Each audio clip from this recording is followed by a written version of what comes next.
You'll appreciate that. That was a crack today. You'll appreciate that. Ooh, very nice. The Yeah. swirl All from right. here. So we are live. Thank you all for coming on. How's everyone doing in the chat?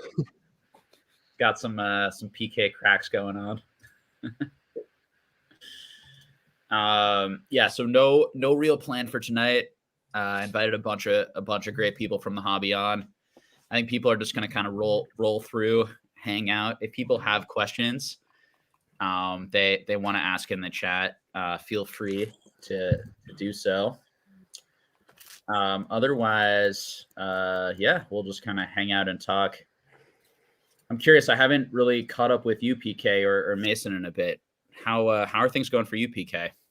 What's been happening in the hobby for you these days? Everything's been going good, man. I'm actually liking this because I feel like with the exception of obviously what Mason's dealing with all like the modern reprint talk and not being able to get stock and stuff like that for booster boxes. For me, at least for the graded market, especially for the raw market, I've definitely seen like a much more calming period for me where there was a long time like 2020, 2021 where where I make most of my money or most of my plays would be able to, source cards raw that are near mint, be able to grade them and still have a little meat left on the bone after doing that. And 2021, those plays more or less evaporated. Like if you want to pick up a card that you're like, okay, this could be a 9, but hoping for a 10, you would start to see prices for these raw cards going absolutely crazy. So all those plays dried up. And finally, I'm starting to see them again. So that's what I've been doing a lot of. Nice. I really miss like grading, and I'm finally like grading more cards again at these cheaper prices because like my dopamine addiction is not opening packs because I can't stand to like lose just like tons of money. So my dopamine addiction is definitely the grading and like hoping I'm gonna get those tens and nines and sort of that like excitement. I always decide, should I wait till my grades cards actually make it to my house, or should I check my grades before? So I'm in that process on a couple things, and that's been a blast to be able to do again. And I just sort of didn't do it when it was like 30, 50, $100. I just was like, I'll wait for it to come back, and we're in a price range now that I feel, particularly that $15 special, that I felt comfortable with. Are you grading more now, PK? Oh, definitely. Yeah. Like I have like right now, just off the top of my brain, I have like 3 submissions that are all in either stage 6, stage 7. So they're getting real close to come back to me. And then a couple deep in the backlog, but I'm really hoping that February gives us a nice TCG special again. I'm really hoping for 15 again. I'm not submitting anything at 19 right now, so I just kind of got my fingers crossed, but I got a pile of cards in front of me that I'm just waiting, Yeah. I feel like unless you're churning through like stuff so quick through sales, or like you have like a play that's like, this is like, I need to be first on Crown Zenith or something like that, or first on a brand new product.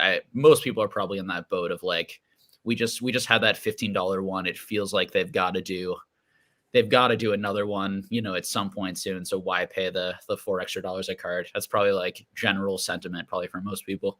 Like that's one of the plays, that's a get it to market. And the longer you sit on these cards, the worse you're going to do in the long run kind of stuff. So what's up with you, Mason? How are the stores? How's the product situation? how's all that going? Yeah, it's getting real tough. Let me tell you. Yeah. I'm out here having a crack. I'm down to build and battle stadiums at this point to get the build and battle kits, to get the packs for the build and battle kits. So I'm inceptioning my way through sealed product at this point to get more and more packs. It's getting rough. It's really rough. So you're breaking them to like sell individual packs in your store. Yes. Yep. Yeah. Okay. Do you put like, what do you put them in? I'm just curious. You just like you put them in like a booster box or an ETB or something like opened, or how do you sell that? I got a cute little pack dispenser. Those acrylic ones from Ultra Pro, those are nice. Yeah, they're pretty nice actually. They're pretty good. I have a handful of those too. The problem is when you pull them out of the sleeved Starter kit. boosters Oh, I froze. when there's some glue on there and they stick together in there, so it's kind of rough to pull them out sometimes. But other than that, these are good otherwise. Don't have sealed product to move, so going through some bulk, processing bulk down. That's been exciting and fun. Just trying to keep things moving and keep the revenue up because no booster boxes to make a quick $120 back. I got to find some other ways to make some money. So that's the way it goes. That's the business. It is just bouncing around to whatever you can do. Do people like get frustrated with you, like regulars and stuff like that? Is there pressure that way, or is it just like monetary pressure? No, yeah, it's just I want to have things for people to buy. Yeah, and I think it's pretty bad even at the local big boxes.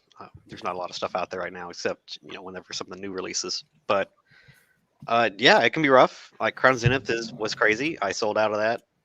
In the first week, I got 2 cases from another distributor that was a little late, so I had a little bit more.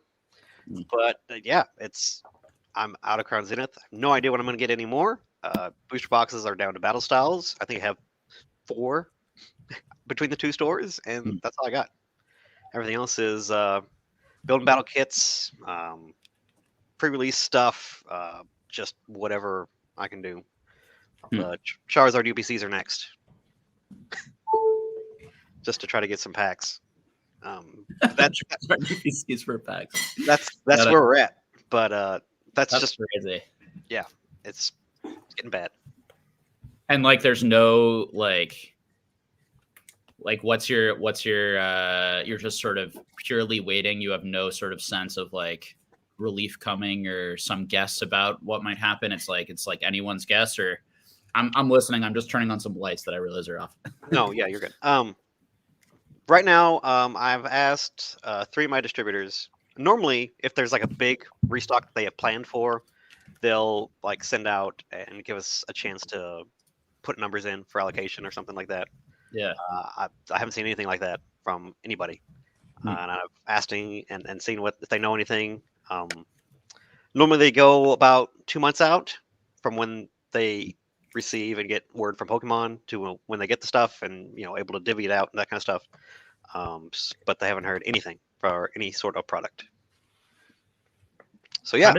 How does it impact you, Dan? And like, does it impact your business at all? Like, how are things for you? And like, obviously you do a very different amount than Mason, but like, what's it like for you and trying to get modern product?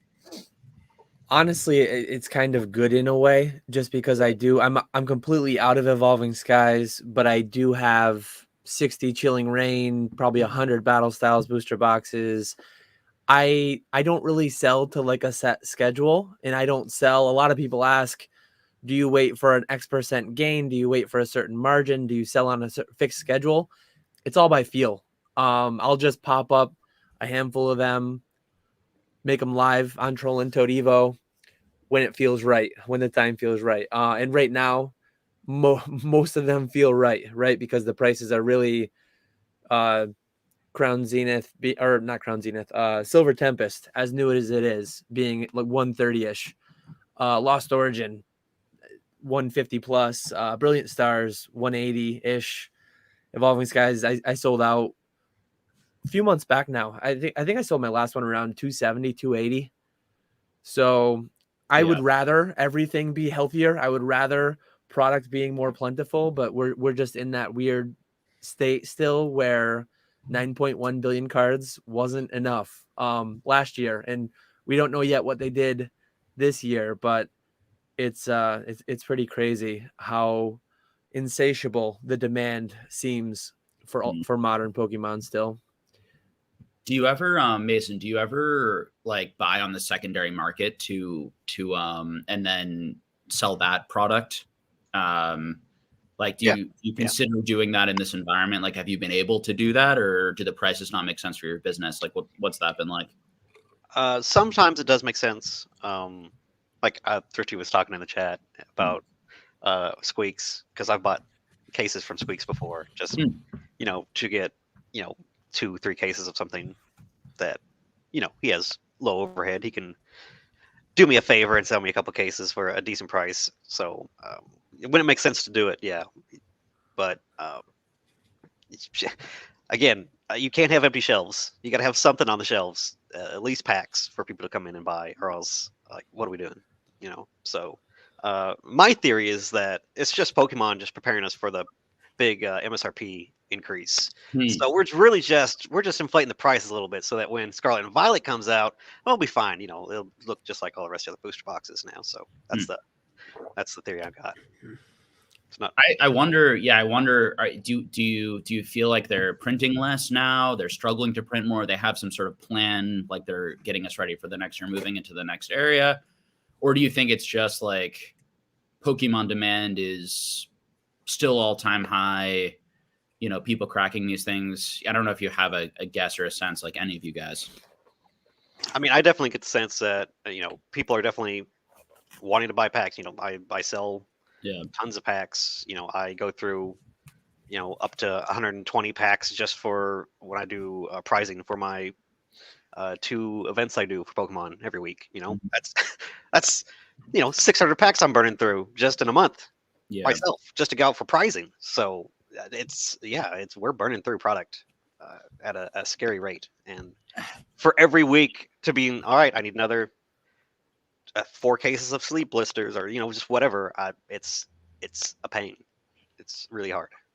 Yeah, it's awesome that like there's this much demand and people love it, and I'm constantly like even at my trade night recently, I'm just constantly pleasantly surprised by just how many people, how much interest, how many, how much demand. Like, it's just, and I was certainly, I didn't know, nor do I think anyone did, sort of how that would hold up going into this year, and after prices coming down a bit on lots of things. And then obviously like the macroeconomic stuff of like, I mean, job numbers are still like really good, but like they're starting to weaken a bit. There are ideas that they'll continue to like weaken in the next year. You'd think these things would like have an impact, both maybe some degree of people just kind of being burned out by the hobby. That's too strong of a word, but like even just like taking a break or slowing down a little bit from sort of like the fever and like height of I can't wait to like rip packs from like the last couple of years. Very similar to sort of what happened like 2016. A lot of people came back in Pokemon Go and were super excited. And then them sort of, prices kind of coming down, a little bit of the demand coming down, a little bit of, not in a bad place, but just sort of not that like fervor. But it feels like we're still sort of up there. And the only 2 conclusions are like they're either printing less product or continuing to not print enough product for some reason, which is creating that, or there's just, continues to be all-time high amounts of people. And that's something like I can't gauge. I have no idea. Obviously getting info from someone like Mason or myself or, many other people about like, I'm selling more than ever. I'm able to kind of sell and burn through this much product in my store, more than ever. Seems like it would say that it's clearly there's a lot of demand, or a lot more demand than there maybe were at what, was at one point. But, not necessarily more than sort of like the Champions Path Vivid Voltage during that period too, that had that similar sort of thing, but pretty strong. PK or Dan, thoughts on that from like, anything to sort of add on that from what you guys are seeing or feeling? Like for me personally, I think it just shows how strong these sets really are, these later Sword and Shield sets. And I think a lot of people have talked about that, like, and Dan always talks about it. Don't ever underestimate Pokemon's ability, the art. I think he uses some kind of phrase like that. But artists are gonna art, yeah. Artists are gonna art, and man, they've been art in these last couple Sword and Shield sets, and I've yet to find one person who has like said they've been bad sets. I've almost completely across the board. It doesn't matter if you're modern, doesn't matter if you're vintage, it doesn't matter where you are in this hobby. Like a lot of people are really enjoying these modern sets, but it's really showing the difference too. Like when you do have better sets, when you do have better chase cards, you're seeing how much stronger those plays are than say you're with the only thing hindering this argument a little bit is maybe booster box prices for like Sword and Shield base and Rebel Clash, because that's just a scarcity issue. But when you start to look at individual pack prices, like you can go pick up a bulk lot of Sword and Shield base for a fraction of the same 36 loose packs opposed to that booster box. You're talking a fraction of a fraction to get those packs, but those aren't the packs people are buying. Packs people are buying is pretty much anything from Trainer Gallery on, more or less. You know, your Brilliant Stars, even Fusion Strike being a slept on set. People love to open that. You know, Chill and Rain. I was a huge Chill and Rain fan. Jake, you were a huge Chill and Rain fan. We both talked about it, like the fact that it had so many good alternative arts. And once we saw the prices go down on Chill and Rain booster boxes, I feel like a lot of people in this hobby was like, if you're looking for an entry point, like here you go. And all these sets, I'm surprised at how people are enjoying it so much. They're continuing to go back and like continue to open these products after the fact. Because usually the hobby just moves on to the new or shiny thing. But they're really holding strong in that late Sword and Shield block. So it's been impressive.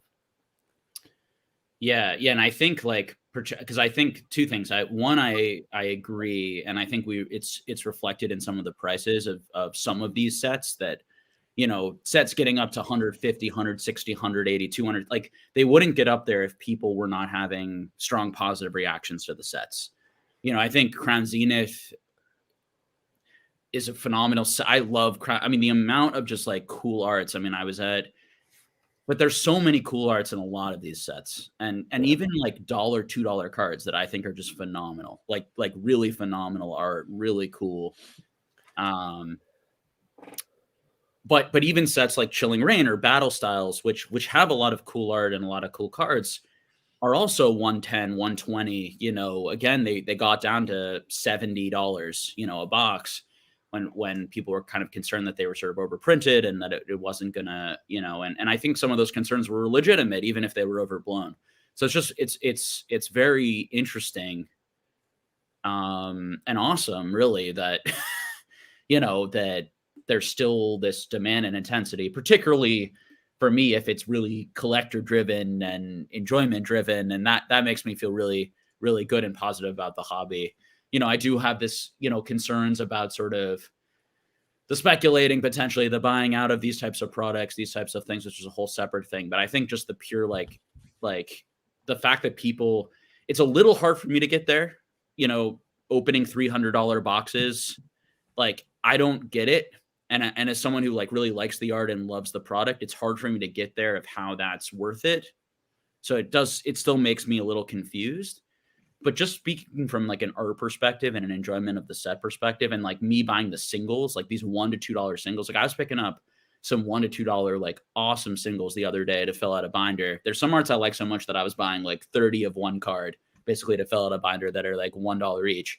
And it's fun. And it is nice that even though the booster boxes are expensive, even though some of the chases, the highest chases, are extremely expensive, there are really cool arts that are still really cheap and affordable because Pokemon has added all of these like rarity levels and you know, chases, you know, these very difficult to pull cards, but also kind of cool looking, you know, you know, that's a card I like quite a bit too.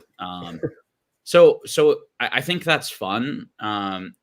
And then now it's just a matter of sort of how much does Pokemon need to print? And for people like Mason, obviously, you know, it's sort of like, what is that number where Mason can have enough to open? You know, what do you think, Mason? I mean, do you have a number in mind where it's like, I think if a modern booster box, and again, it's going to depend probably on the quality of the set, right, Mason? But is there a range of prices that you think that you wish these boxes would sell for in your store that you could maybe have, you know, I have 500 of this booster box and I can sell it for kind of 110 repeatedly rather than I'm scrounging to get the box and I'm selling it for 180 or something, you know, because in that situation, it's just a way bigger win-win. You win and the customers win. They get it for a lot cheaper. A lot more people can then enjoy and open the product.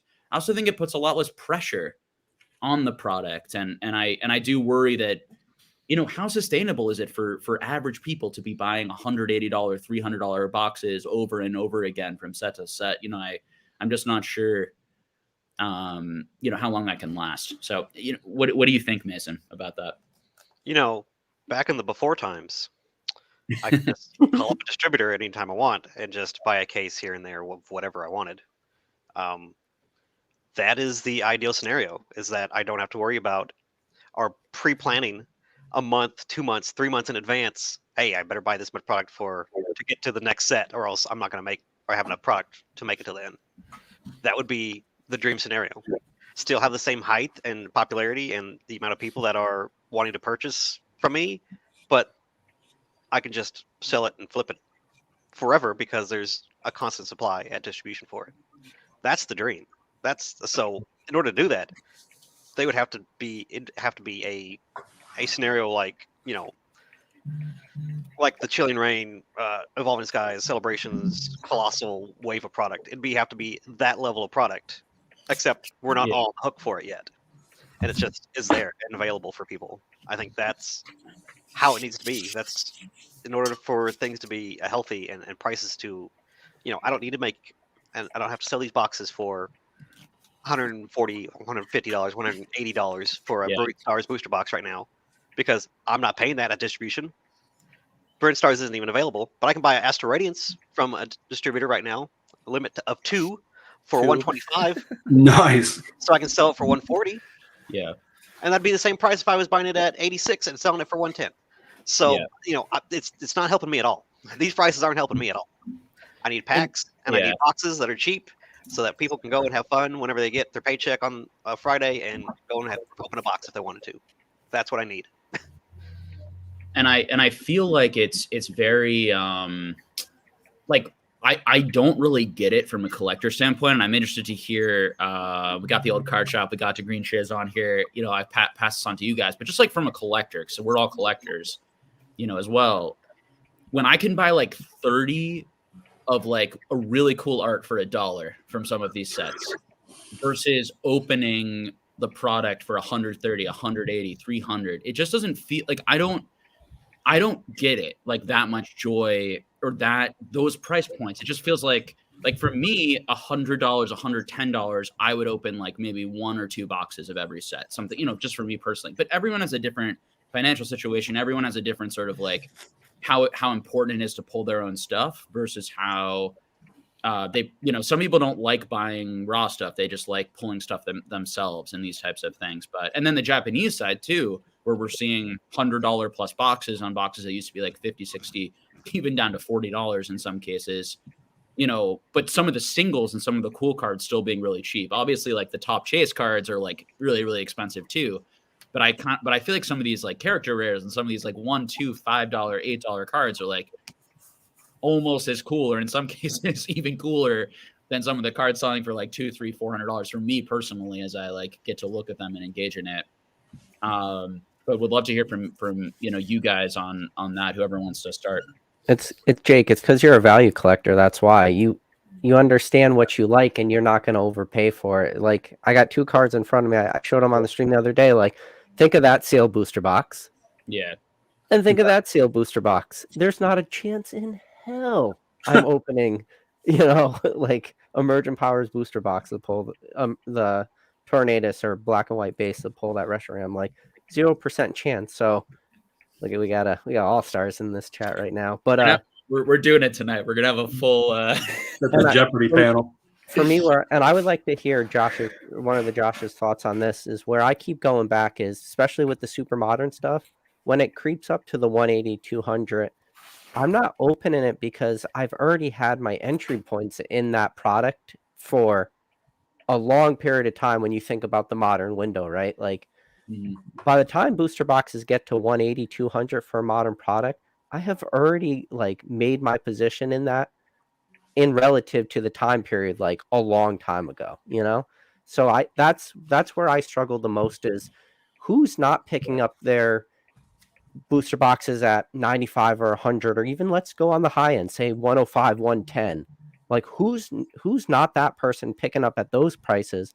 But when it reaches 180, 200, 300, then they're like, now I feel like is my good entry point. That's where I struggle personally.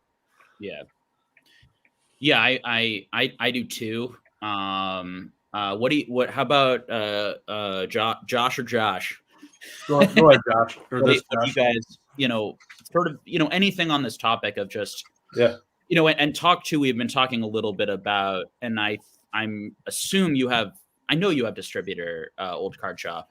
I don't know, and I think you do too, right? Green Shiz, Josh, No, right? no. You okay, sorry. TCG Player is my distributor. TCG Player.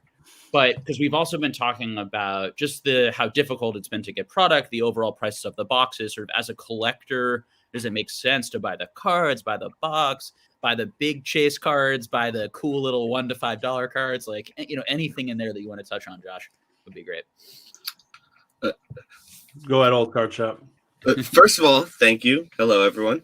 And Jake, I think you're muted for a minute there, by the way.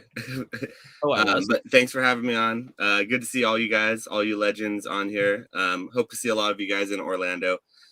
Specifically speaking towards like the whole like being a collector in this environment, as far as like booster boxes and cracking them and the prices they're at and where I'd be comfortable with cracking it. No, I definitely wouldn't be comfortable just strictly being a binder collector. I think that the prices of things, including like Japanese products, including like modern English, all of that sort of priced in with like grading. And so if you're not like opening boxes and grading and optimizing and really getting the most out of those things, like even if it's English, even if you can't get straight 10s, you're getting the good hits and you're grading them and selling them out on the market. The price is really priced in towards all that. So just strictly speaking, as like a collector, do I like the price? Absolutely not.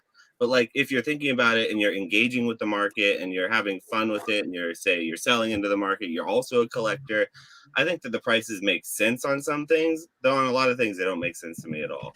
As far as like what I can get from my distributor, I've sold out of Crown Zenith in the last 2 weeks or week and a half, like 2 or 3 times. And each time I go crawling back to my distributor, begging him, saying, "Please, sir, do you have any more Crown Zenith ETBs? I'll pay $1 or $2 more extra for them." And he gives me a couple cases or 2 more, and then I continue to sell out. And I'm going to keep on doing that as long as Crown Zenith keeps coming out. But it's as far as what's fun right now, it's Crown Zenith because it's cheap, it's plentiful, and it's like really great art and really feels like a good opportunity to open. But like nothing else would I be opening right now personally. Like even V-Star Universe, which is like the Japanese equivalent of it, which is considered to be like the superior quality version, I wouldn't be opening that right now either, though, because like the singles are just tanked so bad. And then also while that's happening, the English, it's a little cheaper to get a hold of English. And I expect the V-Star Universe to come down. So I don't know, as a collector, purely a collector, you could definitely have fun in this environment, but I think you have to be like optimizing to really be able to get your value out of those high prices right now, because it's sort of priced into where the booster boxes are at and everything, honestly. So it's honestly weird because I don't like grading. I've never liked grading. I grade a lot, but I've always thought it was a sort of weird and irrational thing to put cardboard in plastic because you can't shuffle. I don't know. I'll let one of you guys talk a little bit because I'll just talk all night, but hopefully that lets a little insight into where I'm at with the whole situation. Absolutely. Yeah, definitely. Well, Jake, appreciate you having me on. Long time listener, long time. First time being on the channel. I appreciate it. First time on the channel. I can't believe First time. I'm here. Yep. No way. Yeah, first time, bro. First time. I've definitely invited you before, but maybe it's the first time that we've happened. It's terrible timing. The last time I think it was out on my birthday. We were like out to eat. It was terrible timing, but I'm glad to be here. But so I actually ripped Modern for the first time with my kids this week. Never have done it. They're almost 5 and 3. Crown Zenith was like a good price point. And just like you're saying, Jake, I see the value in all these like cheaper cards. Like you're getting all these hollow cards.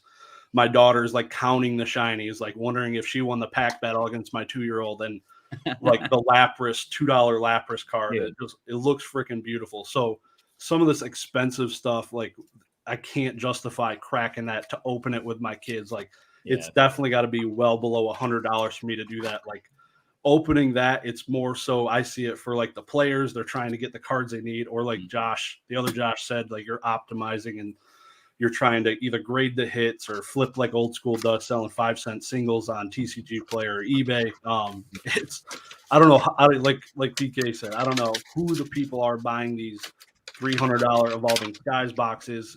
Maybe they're Rudy guys, I don't know, but they're definitely probably some of those guys chasing that stuff, seeing it going up and wanting to catch it. But it's crazy. I'm loving it though. Loving the cheap stuff and all the value.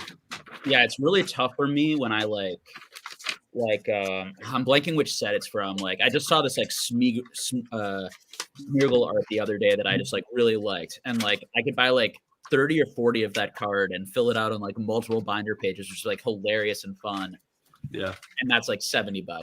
You know, spending like $300 for and then get like 3 hits, and it's probably gonna be like a regular V that looks ugly. You know what I mean? It's like it's this interesting sort of thing when there's these sets are so loaded with so many cool cards at all different rarity.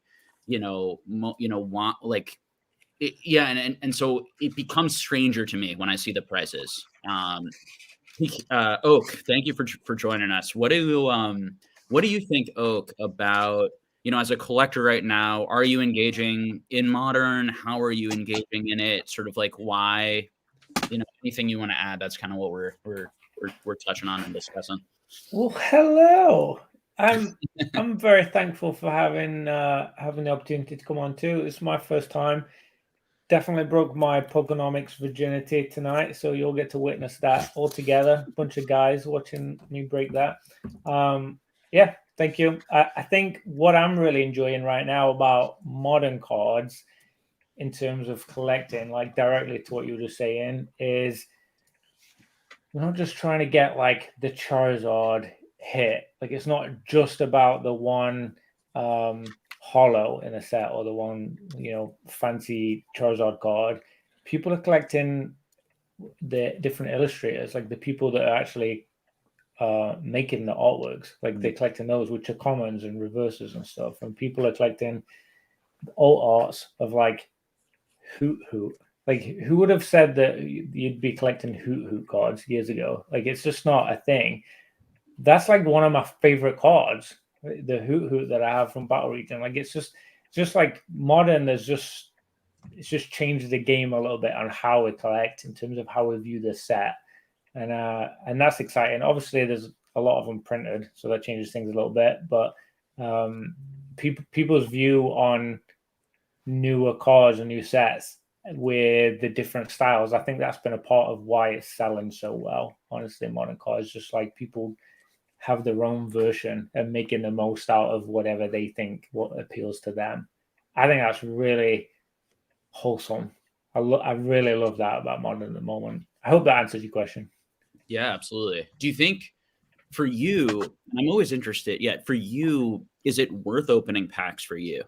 Like, is that an important part of enjoying the hobby? Or do you find that I would just rather buy the cards I like the most or some combination? I know for myself, occasionally I do like to open packs and I like opening with other people, but like generally speaking, I get more pleasure out of just going after, and particularly when the arts that I like the best in some cases are so inexpensive, in some of these modern sets where there's so many arts that I really like at low prices. I didn't always have that experience. Back in like Sun and Moon and XY, I didn't have that experience as much. I did like some of the full arts and some of the things that were a bit less expensive than like the rainbow rares and then some of the X and Y full arts, which were sort of the most expensive, the secret rares, which at that time they were like $50-$60 was like, that would be like an extremely expensive card. We were in very different times. The low cards are still worth the same as they are now, which is part of why to me they just give even more value. It's like I can buy these for $1 to $2, the same as they would have been back then, $1 to $2. And that makes it great and affordable for people, which I think is really cool. But yeah. So what are your thoughts on opening, on anything I just said? It's fun. I mean, it's fun. It's fun. Like even when you don't get the card. I mean, I had fun the other day. I opened live. Was he getting dressed? No. It was all good. Okay, I don't know if that was safe for work. I opened what was it called? What was the new one? V-Star Universe. I opened V-Star Universe and Crown Zenith the other day. Opened it live. It was fun. I'm like, this is awesome. Let's just give some away. Like, who wants this one?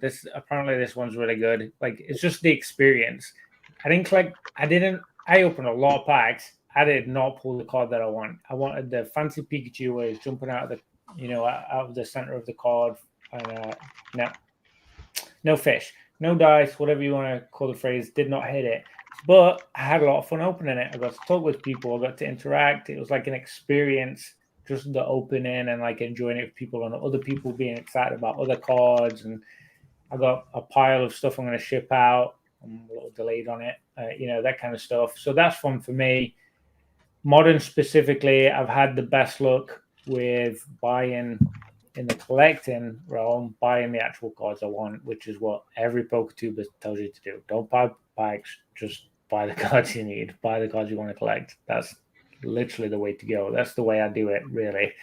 But if I get lucky and I open one up and it's the one that I want, then it's a bonus. But yeah, it's just a little bit of fun, just like watching a show or going to a movie or whatever kind of thing. It's just a little bit of an experience for me. So that's kind of how I view it with modern. A base set box would be a very different story.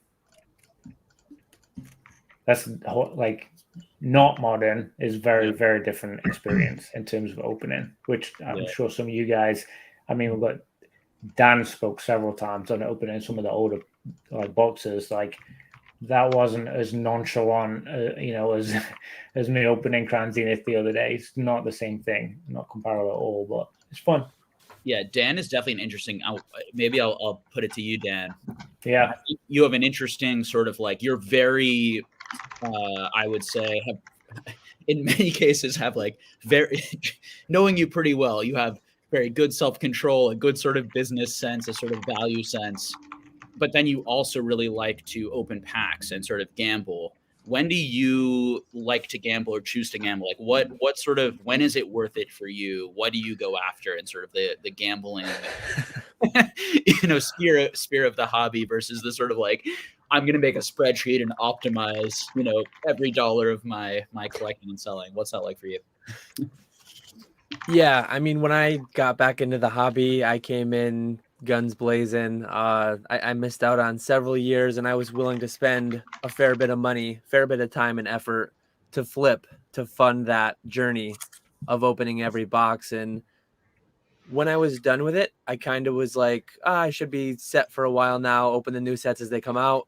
But then I went to Vegas to open a base first edition pack on stage. I went down to Orlando last year, bought a beta pack. Every time I do a big one like that again, I say it's going to be the last time. I hope it is at this point, but if and when the opportunity comes up, I'd probably go for it again. And like me doing it at this scale, like it's very understandable for me in many ways why people will refuse to buy the $20 single and they'll buy the $200 box, because you know what can be in that $200 box? Anything. It could even be a boat. You never know, right? You want to rip the packs. I completely get wanting to open all your cards yourself. Yeah. Very unwise, but as long as you know the math behind it, as long as you're consciously doing it. Oak touched on it. People, I forget who, maybe it was Josh who touched on it. Somebody touched on, you go to the bar, you go to a restaurant, you go to a hockey game, football game, like entertainment is something that we seek and crave in our lives. And we spend a lot of money, a lot of different ways. And it's very reasonable that some people will just do that in the evening, ripping packs. Yeah. So Pokemon Steven is with us. I want to give hello. Does this microphone work better? It was like picking up something else. It does. And for those also, it is to Green Shiz, it is your first time on the channel, Pokemon Steven and Professor Oak, I think too, right? So if you guys do want to, I think a lot of people here probably know all three of you guys, honestly. But it would also be good. I do want to give you guys a second to introduce yourselves. Definitely go subscribe to all of these guys. If you guys want to take a moment to just shout out your channels, let people know. I will put it in the what's it called, description afterwards. All really good guys putting out a variety of content on the market, on collecting, on business stuff. Doing lives, all sorts of things, interviews. If you like my channel, I think you'll probably like all of these guys' channel and what they put out. I make videos just making fun of Dan catch 'em all collectibles. That's my only thing I do. That's kind of the, I'm gonna link everyone's channels in the chat over Thank the you. next minute or two. yeah. And same goes for these other 4 guys on the screen. I know they've been on the channel a couple of times. Probably more likely you recognize them. I think how I would describe my channel is probably, for those of you in the chat that don't have a best friend that's into Pokemon, I'm like the guy down the street that really likes Pokemon like you, but doesn't exist. Yeah. Like, I'm that guy. I think that's probably how I describe it. I'm the guy you wish you had a guy that was your mate, that like your friend that likes Pokemon and you could talk to him at work, or he was like a neighbor or something. Like, I'm that guy. That's how my channel literally started because Rafi, who some of you guys may know, who've been watching my channel a long time, and Rafi does post a video once in a while, like Binder binder collection videos. And he's always so sweet about it. He always reaches out to me and he's like, is it all right if I really want to share my collection with the world? And I'm like, dude, this is your channel too. You're the best guy in the world. But Rafi is and this channel was called Pokenomics with Jake and Rafi to begin with. And Rafi was that for me in the sense that I was just a private collector who never talked about it really with anyone and was just sort of like a lurker in streams and, not streams back then. There were no streams back then. A lurker in a comment section or on E4. And then one night Rafi and I, we didn't know that. So Rafi is a good friend of my girlfriend, who they went to high school together. And so I didn't know Rafi super well. And one night somehow it came out, I'd never told anyone, I don't think in my life that I, had gotten into this. I think I was probably 2 years into it at that point. And we just had one of those moments of like, oh my gosh, like someone who actually is into this stuff and I can talk about it in detail and is responding was a fun moment. And that's where why we started the channel. Cause it was like, we're just going to like hang out, talk about Pokemon. And then it sort of, evolved over time. How about you, Pokemon Steven? If you could introduce yourself a little bit. This is a person who's very experienced, been in the hobby a really long time. A lot of you guys, Whoa. some of you guys probably. Oh, that's too much. That's too much. Probably know Pokemon Steven, but when did you? How long have you been doing this? How long have you been in the hobby? Talk to my audience a little bit about collecting, 2014 business. 2014, 2015. I used to sell like video games and stuff on eBay, and then I found my old card collection, and then I was like, oh, these things have value. And then I just was like, oh, I can sell this, or I can buy one more. I started as more of a seller than a collector, and then I was like, wait, this is awesome. Collected, sold, and now we're here 8 years later. Interesting. Begged Dan for advice along the way. Interesting. Because I'm not sure that is the most common thing, to start more as a seller and then become a collector. How did you decide that like this would be a good, and even back in 2014 or whenever you decided that this would be like a good opportunity to sell or to make money or have a business? What was that like for you? Oh, well, I'm in Australia, so it's just like main majority of the markets in America, and everything in America was cheaper. I used to sell mainly English, so I would just buy from America and just arbitrage, I guess. So just how it is. I just did it like millions of times. And in 2014, the margins were still good, and and the liquidity was still good enough in Australia to kind of do that. It was enough. I wasn't selling much, but like I would buy like base set Charizard from Trollento for like $8 played, and I would sell it for like $20, and then I would get the Venusaurs for like $5. Like that's how it was. It's not like it is now. It's crazy now, but yeah. Yeah, I like to listen to like Rusty's stories too about like flipping $20 Charizards for years and years and years and years. Yeah, I would buy every played holo, because usually they only had 2 conditions back then, near mint and played. But you would buy played ones and they'd be perfectly fine, like PSA 8 standards now for some reason. But obviously there was more stuff, and I just did it. I've sold so many items I can't even think. I just kept selling, kept buying, kept selling. But yeah, now I got all this junk around me. So at what point did you start to be like, I want to collect this stuff too? Like, how did that process happen? Probably like 2018, 2019, where that's when like one of the first big spikes happened. I was like, man, I used to have that. That's so expensive now. I can't get that anymore. And I was like, maybe I should hold on to things. And now I was like, okay, I'll get the whole set. And okay. I don't want to get rid of this set. Oh, I want to get that more expensive. And then I started to buy more expensive cards. And then I got into Japanese and I started buying trophies. And now I hold on to them with dear life because there's too many rich people in the world trying to take them away from me. So, yeah. I hear you. Yeah, it's funny when like more people want stuff, or when like stuff doesn't feel endless, it suddenly becomes more valuable and more kind of like, you know, when things are $8 and it's like I can flip this all day and I can always get it back. Maybe it doesn't feel as valuable to you or as important to keep. I think that's an interesting thing, and it's definitely something for people to think about too when they're thinking about speculating and investing. So we talk about quite a bit the psychology of that and how that can also shift the other way. but yeah. So I know you've started a channel. How long have you been running your channel, Pokemon Steven? The YouTube, probably like 6 months, a year to 6 months. I know. I started watching a lot of like motivational content and like stuff like Dan does a lot of good stuff, like teaching people, helping people. And I was like, I really should do more of that because I got helped so much by everyone you could even think of. A lot of people, the greats on E4, like Rusty, Brad, Charlie, Dan, anyone you can think of that's been around helped me. I begged them for advice. I was like on my knees. I was like like a leech every second of the day. I mean, Dan, we got messages. You showed me some yesterday. It's embarrassing, but I just wanted advice. I just wanted to learn. But then I realized it's so big now, and there's so many people that need help. There's like genuine people that need help, not just like, oh, I just want to make money. Just like, how do I get a bigger collection? But my paycheck runs out as soon as I get it because I spy. And it's like, well, I'll try and help you like the best I can. How like things that I do that are similar. That's pretty much only what I want to do.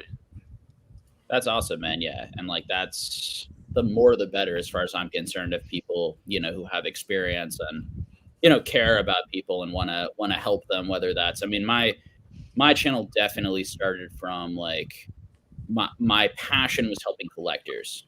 Like that was the passion was like, I'm a collector. I love talking about this stuff. How do we help people build collections in like a financially positive, prudent way? But obviously that's applicable to like people who just want to sell and just businesses and flippers and speculators and like and the whole 9 yards. And I think it's part of what has and really this stuff helps the hobby grow so much. Like this does not like all the other CCGs and TCGs and things that I do. This does not exist in it like in the same way. And part of it is, yes, Pokemon is way bigger and there are way more fans of it. And so you're going to have more of everything just naturally. But it's really nice that, you know, people like you who used to learn, you know, and me too. Like I knew nothing basically 6-7 years ago. I was like coming in fresh and I learned a lot from these guys. And now we can be on streams, like helping new people and then inspiring new people to start their channels and then do their lives and have their communities. And then, you know, one thing I'm really pushing people to do is to do more stuff in person and to do stuff local. And, you know, we've been working on events like that in the Northeast and like other people doing it elsewhere. Obviously we have Collection Con, even in Australia, maybe Pokemon Steven, you know, starting to work on stuff like that. You know, everyone has their own things, but I think all this stuff is just super great for the hobby. So would you describe your channel as similar to Dan's in content or aim? Yeah, I mean, I guess people like seeing PSA cards come back, and it's not too bad. I like to document things. I like get my mail days, and I can go back and rewatch them and be like, oh, I remember when I bought that, or I remember when I got those cards in. It's just documenting the business pretty much, and then I like to help people on the side. It's just, you know, yeah, it's great. I mean, I'm going to be older, much older one day, and it'd be nice to be able to just go back and look, pretty much. And to Green Shiz, how would you describe your channel, your content, sort of your aim? Yeah. I know your content, pretty well. I've watched a lot of it, but I'll let you describe it. Yeah, it's kind of it's a little different. I guess I have like 40 episodes almost of just doing interviews of people in the collection space, and I appreciate pretty much every single one of you except Pokemon Steven's been on my channel for an interview. You guys are all legends, but interviewing people and also going through things I've collected. You're next, dude. You're next. What is it? But actually, no. Old card shop is next. He's 2 weeks out. So, But yeah, he pretty much doing that, all the stuff that I'm collecting, purchasing, more so along those lines. I don't have a lot of investment plays, things I'm doing, speculating and making a lot of money. I work full time. Pokemon's a side hustle for me. Very full time, have a family. So a lot of that time is oriented towards them, but I was uploading almost 5 days a week, but now it's cut back quite a bit with all the things I got going on. So I love it. Thoroughly enjoy just the community, kind of like Oak, and hanging out in his Discord, and it's awesome. Just getting to talk to all these different people, and also your guys' Discord. It's a great community of guys. Appreciate every single one of you. Yeah, definitely shout out to Oak's Discord for a free Discord of places to like, communicate and engage with like other. You also don't want these things to get too big or too out there because then they can become unruly. But like, yeah. We'll do a little shout out on my not too big channel also for that. If you want a place, again, just hang out. We also have like, and we're gonna there's like and you can reach out to like Dan or I or like other people. We have like collective fun planning Discords that are anyone can join free, like places where you can come and be part of a community, hang out, meet these people. Everyone is so friendly in person and like wants to meet you. I've met almost all of these guys or a lot of these guys in person. And I'm going to meet Oak. I'm going to meet you in Florida, I assume, right? Yeah. Yes. Can't wait. And Pokemon Steven's eventually going to come to the US, right? You gonna ever bake it over here? You think? Maybe. I don't know. Flights are expensive at the moment. Yeah. But maybe. If Dan flies me out, maybe I will. There you go. But I can, all these guys are just like so nice, and I've seen them interact with other people, and just like, I can't say enough about all their personalities and just like what they do, for people in the hobby. So, what I thought might be cool, we have a lot of people on. I'm talking a lot and trying to keep it organized and go from one to the next. I thought what might be cool is if people want to start asking questions, feel free to ask it to the group, or if you want to ask it to a specific individual, and maybe I'll sort of moderate that and ask it to specific people. And then I'll read a question, and if anyone wants to answer it, go for it. If you have a burning sort of thing, and we'll talk about it for a while. We have a immense amount of just like Pokemon passion and knowledge, on this stream from all different areas in the hobby. So feel free to take a moment to ask any of these guys a questions or a general question, and we'll start going through them. Does that sound good, everyone? Does anyone have anything they want to say on a topic we've been talking about, or something burning before we do that? I got a tiny one real quick. I just want to say thank you for your kind words, then, Sure. and about the Discord, and shout out to PK because he has said a lot of times a lot of kind words about me in the Discord, and I've really appreciated that. So thank you. You got it, man. You deserve it. Okay. All right. Let's see here. So we'll start with a Pokemon Steven. Question for Steven. Why do Aussies love Dragon Ball Super? It's where most of all the DBS content come from. Yeah, when I'm collecting DBZ Score too, some of the best collections are in Australia. Fill us in. Man, I don't know if I can speak for everyone, but I kind of remember back in the day, Pokemon really wasn't that popular. Like, it was pretty popular, but Dragon Ball was like nuts. Like, that was just like, so maybe that has something to do with it when I was in school, but yeah. Other than that, there's like 30 million here. I don't know. I just can't speak for everyone. It was something that I found too when I was doing Score, just some of the biggest and best collections. And I also found it interesting, and I don't know if you have any insight, but it wasn't just, it seemed like a lot of the product was also like distributed there. And you may have no insight, so I don't mean to put you on the spot because I know you're Pokemon, but it is an interesting thing. And I talked to some of the Australians about it, and they weren't exactly sure either why Score was putting a lot of the product there. I don't know Dragon Ball Super as well, but does anyone know? Does anyone have any insight on the panel on that? Do we know where it was printed? Because I think they had some sort of printing facility down here a long time ago. Interesting. But other than that, I have no idea. I mean, Dragon Ball is just really popular, kind of like a mix of everything. Yeah, there is not I feel like understanding how global these IPs are is a hard thing for anyone to kind of wrap their head around, because we're all sort of where we're at. So kind of like learning from Pokemon Steven about the Australia, like learning from different people about the different markets, I always found fascinating. I did want to put together a panel eventually of like people from all over the country, all over the globe, excuse me, talking about Pokemon and like their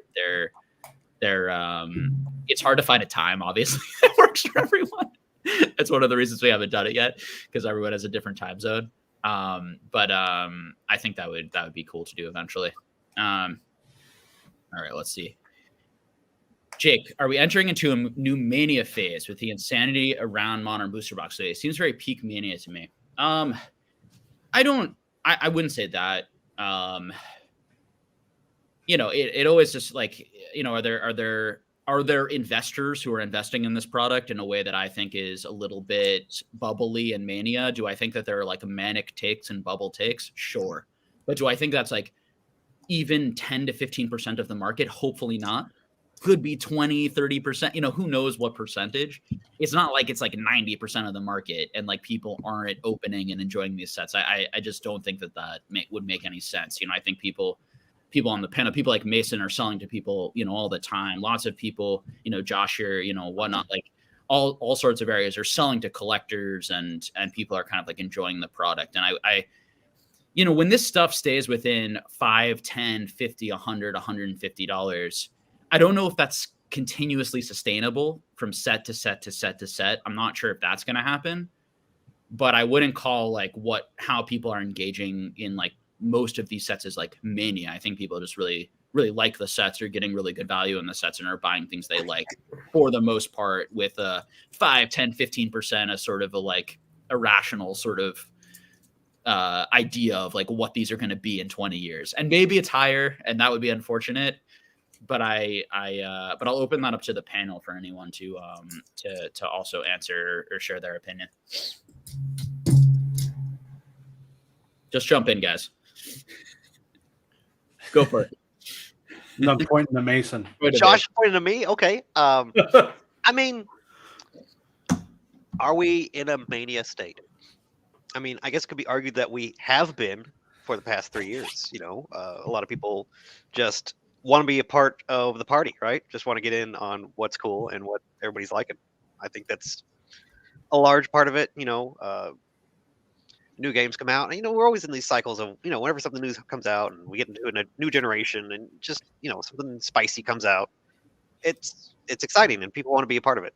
And I think Pokemon has just done such a fantastic job of pacing it to where it's just hitting like every 3 months to half a year, that it's just sustaining and off the initial little boom that we had.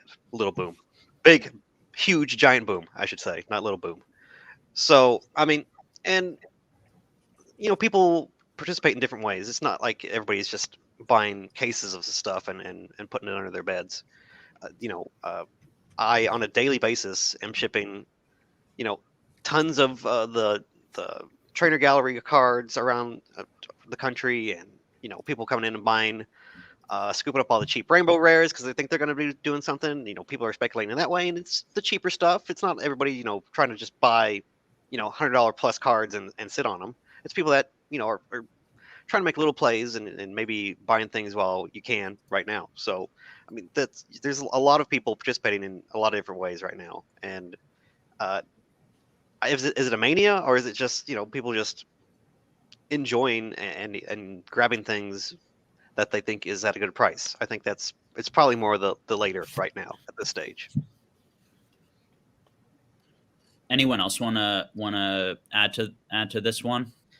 Yeah, I would generally agree with that statement, except for the sole example of Evolving Skies, which I think could be attributed to a lot of like FOMO and maybe Mania and the potential like narrative of not being reprinted or being at the end of, yeah, you got it, the Evolving Skies bingo sheet. There you go. But I think that's the only example that I would disagree with you on, Mason, in that I think that still is being like FOMO'd on in ways that the other ones aren't. But then again, I guess some people are enjoying it. Maybe they're buying it and opening it. So who knows?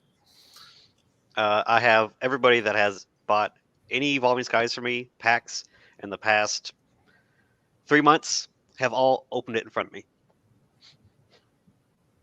Right, packs, but like whole booster boxes, sealed booster. Well, we haven't boxes. had those in a year, so I don't know. But that's what I mean. Is like with the sealed booster box, I think it's speculation, whereas packs are someone just ripping it kind of for fun, and they will pay that price. Because I have that experience on my channel too. Sure. Whereas if it's like a single sealed pack, I sell them and people rip them all the time. I haven't had booster boxes, but when I did have booster boxes, people would want them shipped sealed, and I think that there's like a booster box premium price. Because you could probably get 36 Evolving Skies booster packs for less price than what the box, the sealed booster box is. So I would just think the people think that it's not going to be reprinted because it's the end of a generation. Then you add on the whole like silver border thing that for some reason is like a holdup for people. They think since it's like moving to silver borders, they'll never go back to yellow borders. So that adds a level of anxiety and FOMO to the situation. Then you have some narrative of like, look at what happened to Evolutions, and now here we are. And then it's like Evolving Skies is a better set, and so it's just there's a lot of things that come together for that example. But I do agree though, for the most part, the higher prices we're seeing for all the other examples of things, that's just people enjoying the hobby organically and getting a lot of that organic growth and everything. But yeah, I really like that breakdown. And I think also, this interesting sort of thing can happen too. And it goes to sort of what Pokemon Steven was saying before on sort of his journey as well. Like the fact that like you can have people sort of stonking on it or investing on it, which then pushes the prices of like the larger things, the more investable things. But now the stuff that's still $5 to $10 to $15 is still like very affordable for the average person. They see the high prices on some of the stuff, so they're comfortable then collecting and spending and engaging it. And then when there are higher prices, that also makes it sound better and more exciting and be more exciting to actually open and chase those high cards. So it sort of weaves together like investor speculation FOMO with actual collecting and enjoying the product. And then it becomes a tough sort of thing to tease out exactly what's driving it and exactly what's driving each product at each point. I do find it very similar, and I agree with both of you guys, very similar that like the packs feel very easily understandable that, $5 to $10 or whatever they might be, why a person would be getting value out of that in terms of the fun hit of like enjoying. I have a harder time for the $300. I have a harder time for buying the, I don't want to do the bingo card here. I'm not going to mention.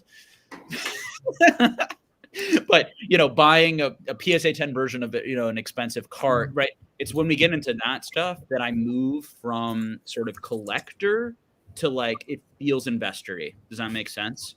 So I think a lot, and I very agree with Josh's take of like a lot of this seems to be, and Mason's take, where a lot of this seems to be collector driven. But there do seem to be these elements of like investor-y FOMO stuff that still may be pushing up people's spending, even those collectors. And I'm not sure that's sustainable. I'm not sure that's from set to set to set to set. That narrative of like every set is the best set ever and every set is going to go to it. That like I just don't think that's sustainable. I think there's enough money, even if people feel that way, to actually continue to put into everything. Any more thoughts on this one, guys? I had something I wanted to add that just ties into what we talked about earlier too, with like the limited availability of sets that are within the 2-year window that should be getting reprinted but might not. That whole dynamic, it's just a very strange situation we're in. And if I was Pokemon, and I think they're thinking heavily about this, you don't want to overshoot supply. As of right now, they're putting product out. It's all getting gobbled up. There are a lot of people like me. There are a lot of businesses, internet retailers, or just hobbyists who are investing, sitting on more product than they used to. To what extent, I don't know exactly. Nobody knows exactly. All I know is me. It used to be 1 to 2 cases. Now it's 5 to 20 cases per set. So like this historical thing that we used to have where you could just call up your distributor and order several boxes of any set for the last 10 sets. It would be great if we could get back there, but I just don't see the path to it because it feels like there's this thing that Modern Sealed always goes up. Everybody buys their whole allocation because none of it's there. the second that they go too far, like they can't come back from it, right? When distributors finally have enough stock, it's going to happen at some point. At some point, they're going to print enough that the distributors will have it in stock. Then the margin goes right down to nothing. Then you get the $70 boxes with incentives and stuff, like we had with Chilling Reign a year or two. But that came and went fairly quick.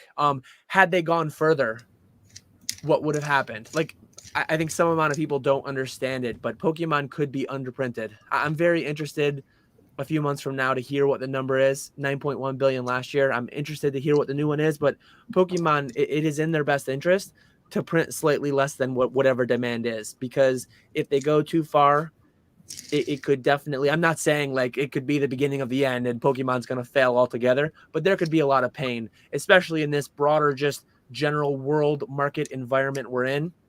If they print something too heavily and then a lot of people get caught up losing their jobs and they've got 5K, 10K of booster boxes in their closets, and there are businesses, LGSs, online retailers like me that have, I mean, I have $30,000 to $50,000 probably of the last 10 sets of Pokemon cards. I'm probably set up in a way that I should never have to fire sale them. But if a lot of people all at once just get more capital tied up and prices start to come down, it can be like a domino effect, right? To some extent. And I think people don't really factor for that potential outcome. Like, you got to attribute some percent to it, but to a lot of people, it's not even an option. It's not even a potential realistic scenario in a lot of people's minds, I think. I think a lot of great points made there. And you made the counterpoint that I was going to make, to bring up another example would be like a Champion's Path that, had this huge boom. People thought it was going to be amazing. Then people thought it was a terrible short printed set. Then the price came down quite a bit and then it came back up. But then different examples, right? Let's take Hidden Fates. That's been at $150 for years after the reprint, the ETBs. Obviously, $150 is still quite a bit of money from where that set was originally, right? Hidden Fates.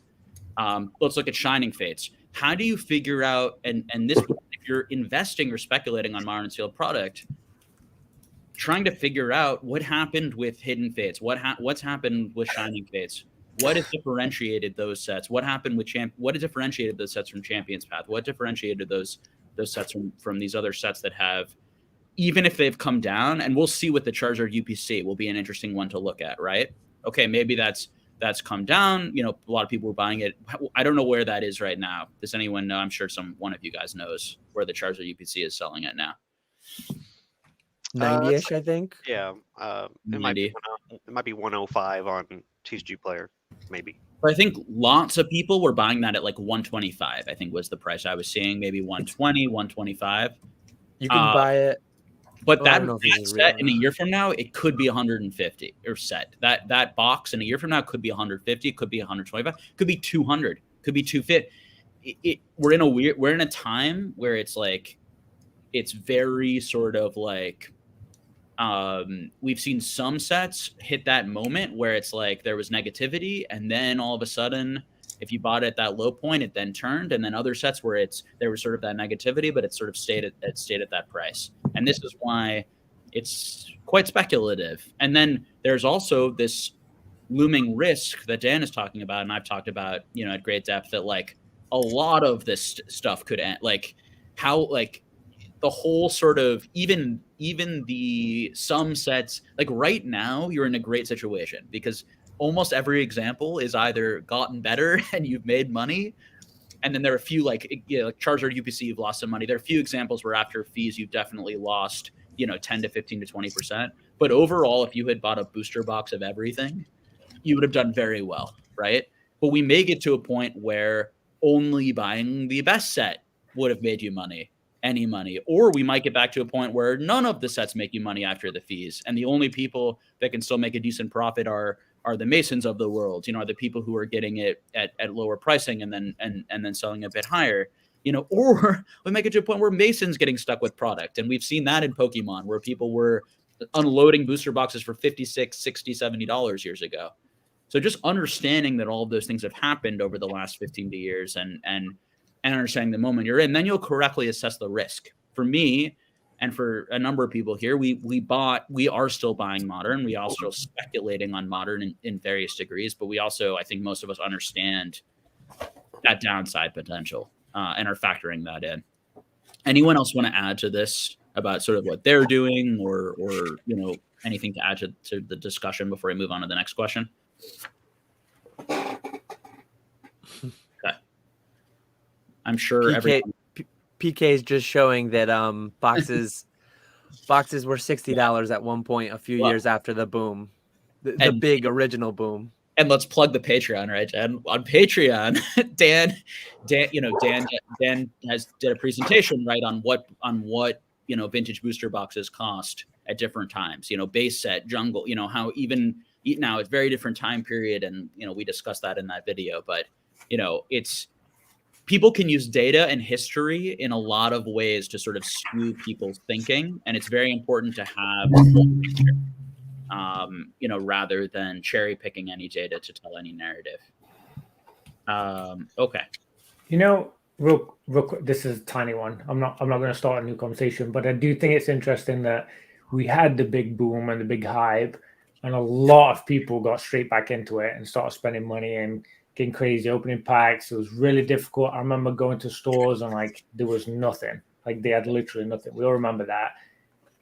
I think the most surprising thing that after all these months since that time, it's been a long time since it was that bad, there's still people that are hooked.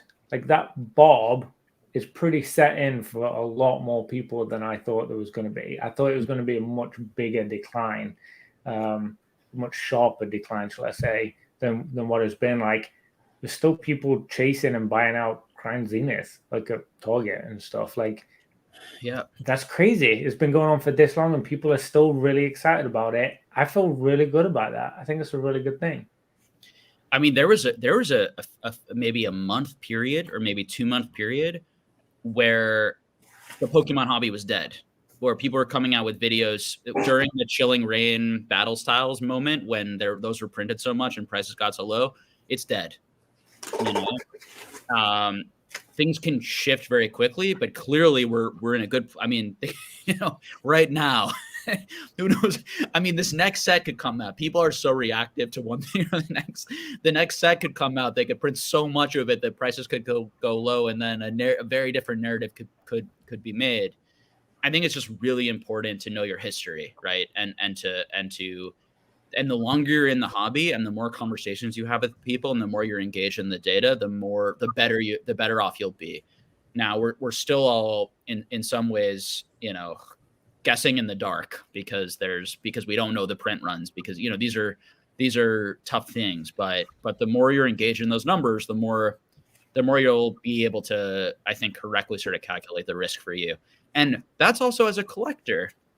Right. It's knowing, because we want our collection to be as big as possible. We want to, have as much money for the rest of our lives as possible. And so all of this stuff becomes, important and valuable information too. When should I pick up that booster box I really want? Should I wait? Should I open? Will the next generation be cheaper than this one? Will it go up in price? All these interesting questions. Question for PK. Should I buy the Japanese special collection box? I don't know if that's a serious question, but I'll answer it like it is. I think he's talking about the Precious collection box. But if you wanted it, my recommendation to you was you should have got it when it was at pre-order. They did multiple waves of that pre-order. It wasn't just one. It was two. It was print to order. Needed a Tenso account. And then when it was released, if you did like the Pikachu, you had an opportunity when you saw what the prices were doing. At that point, you knew there was multiple pre-waves. You knew they were not printed again.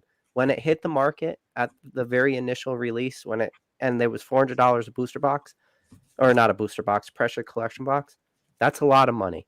But if you missed your opportunity, you have to recognize that that's going to be the cheapest when the supply is the highest. So that was your opportunity again to buy it when it was up to 400, and that sucks, I know. Now, if you're sleeping on that, maybe you could pick it up at auction for cheap. People like to look at the Precious collection box and look at it like the Japanese Team Rocket briefcase. I don't like doing this comparison, but I'll entertain it. 20th anniversary Japanese collection box. You have the Here Come Team Rocket card, and then the Giovanni with the Persian, right? Or I think it's the Here Comes Team Rocket. It's it has like Jesse James Meowth on it. It comes in the 20th anniversary briefcase. That's a very expensive briefcase right now. Guess what? Guess what? It played out very similar to what this is playing out right now. That briefcase at release when you break it down, it's cheaper now, but it was like $84 American, $100 around there when that was released for the 20th anniversary. There's stuff that you need to get in on right at release. And if you are going to be I don't know if I'm answering this too much, like this is a meme question, I'm giving it a solid answer. But if it's products like this, you have to recognize what they are, what the fundamentals of those products, and when to get in. Much lower scale, much more mass produced Japanese stamp boxes. I bought as many as I could financially afford to buy, between 200 and 240, because I recognized what those were at the time. Now, people would bend over backwards to get those at 200 right now, but that time has passed. And I did as much acquiring as I could, like without going bankrupt, of those boxes. Now, if you like the Precious Collection box and you really like that Pikachu and you think that it being reprinted in Crown Zenith is not going to hurt the long-term trajectory of that card, my argument to that Japanese suitcase premium collection box to the 20th anniversary, I don't even know what the name of it is. But if those cards did get reprinted in English, personally, I feel if that Giovanni and Persian and that Jesse James Meowth card, if it was reprinted in English, I don't think the prices would be as drastic as are, but they would still be extremely expensive for what that product was. And I hope I'm answering this question correctly. And one thing I'll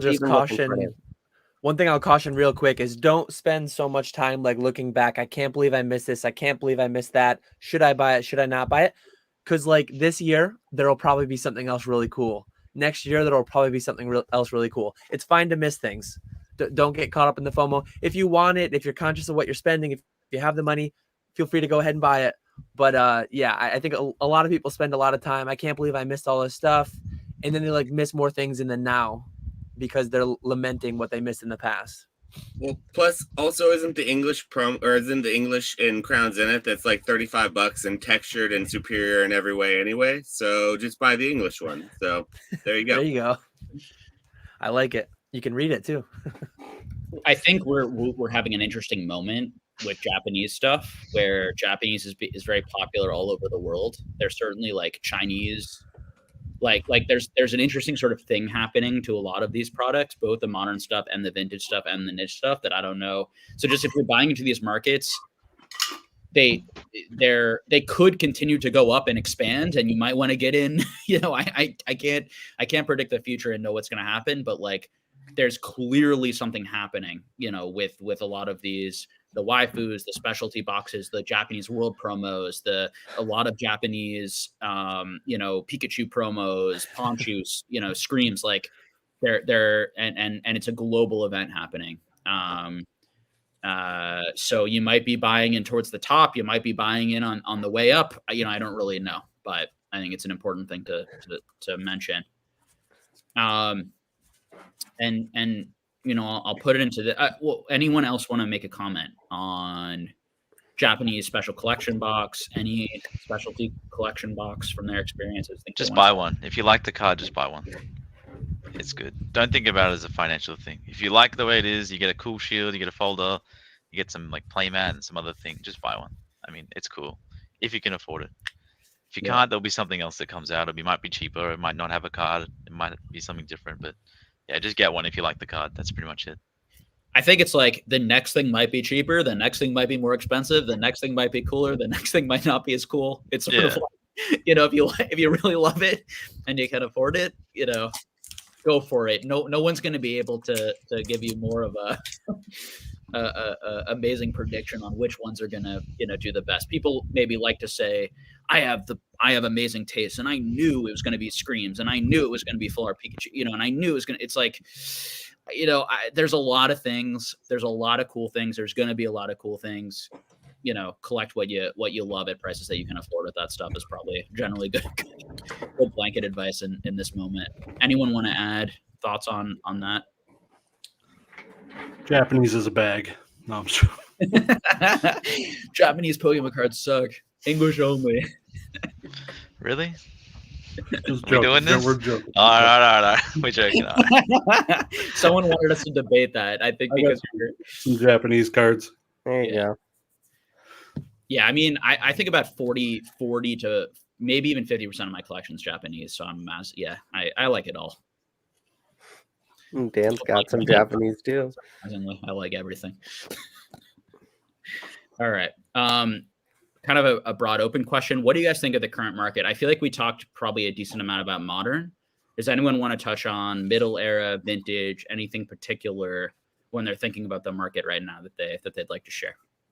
I'll go first. I bought a lot of, I got into the hobby pretty much right when COVID started, bought a bunch of slabs, or originally started flipping raw cards, and then it transpired into slabs. But I've pretty much have lost a lot of money on the slabs I had purchased, a bunch of first edition base stuff, because I purchased kind of the beginning of the Mania, before the Mania, after the Mania as it came down, haven't stopped.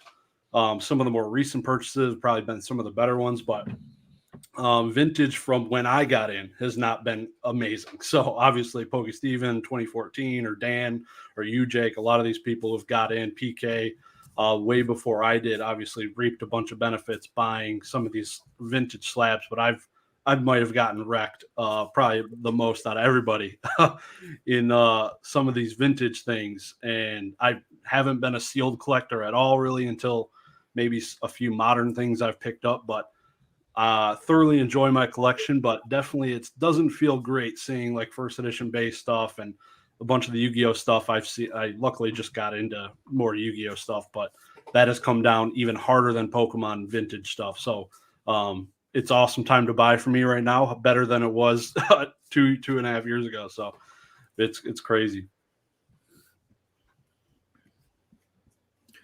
Anyone else want to take this one? I can say something if no one else wants to. Please. I guess. I mean, as a seller, primarily seller, I still collect, but obviously I'm trying to put food on the table. But I mean, this month, January, it's been nuts. It's the biggest January ever, bigger than 2021 January, which was absolutely nuts. Way bigger than 22 January. I don't know how many graded cards I've sold in the past month, but we're looking at probably close to 900 to 1,000. It's actually just disgusting. I'm sick of packaging. I'm sick of going to the post office. But yeah, it's pretty big January. I think everything, but it doesn't feel nuts. Base set 9 Charizard going to 8K. It doesn't feel like that. Everything's just moving without prices, just 10xing. I don't do anything English. I don't know anything about any booster boxes or any. I only do Japanese cards, but for me it seems pretty. I don't mind it, but yeah. And where are you selling to mostly? Mostly to fellow Australians, to all over the world. More international outside of US than anywhere else, and then Australia second, and then US third. Have you seen any shifting in it? Any changes, or does it feel pretty equal where you're sending to? Always. Yeah, I mean it's just equal. I think more US than it used to be, but I don't know why that is. But maybe the exchange rate's down or up, but yeah, it's just I've never sold so many things before. Not even just because I have more than I used to, just percentage total of my actual inventory is just moving more than I could ever imagine, sort of thing. Anyone else?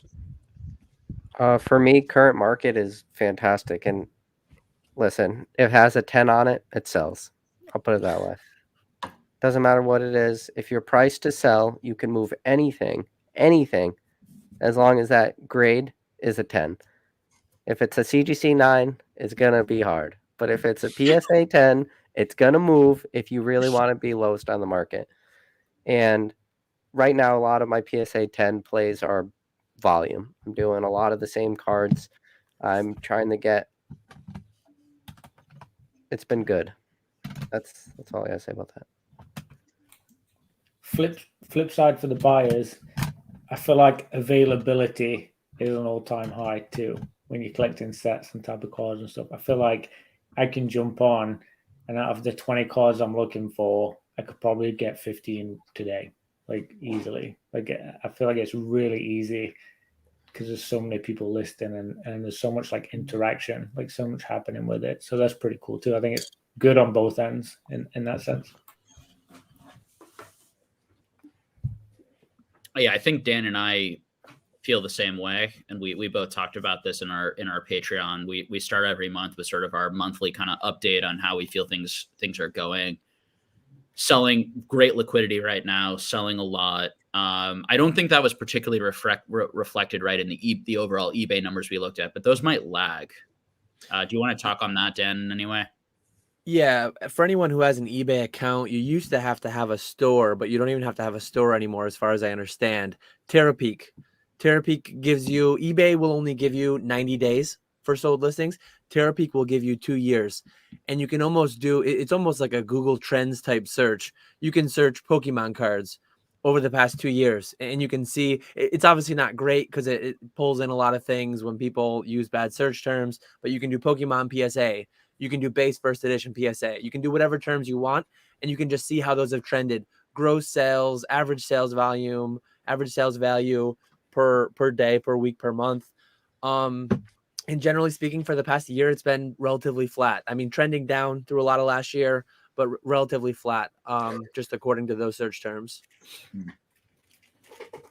Mason or Old Car Shop, I want to give you guys a chance to answer this if you'd like, just because we all have great experience and come from like slightly different places of what we're seeing. I'd love to hear from both of you guys if you feel like you want to share on it, and I'm sure people from the audience would too.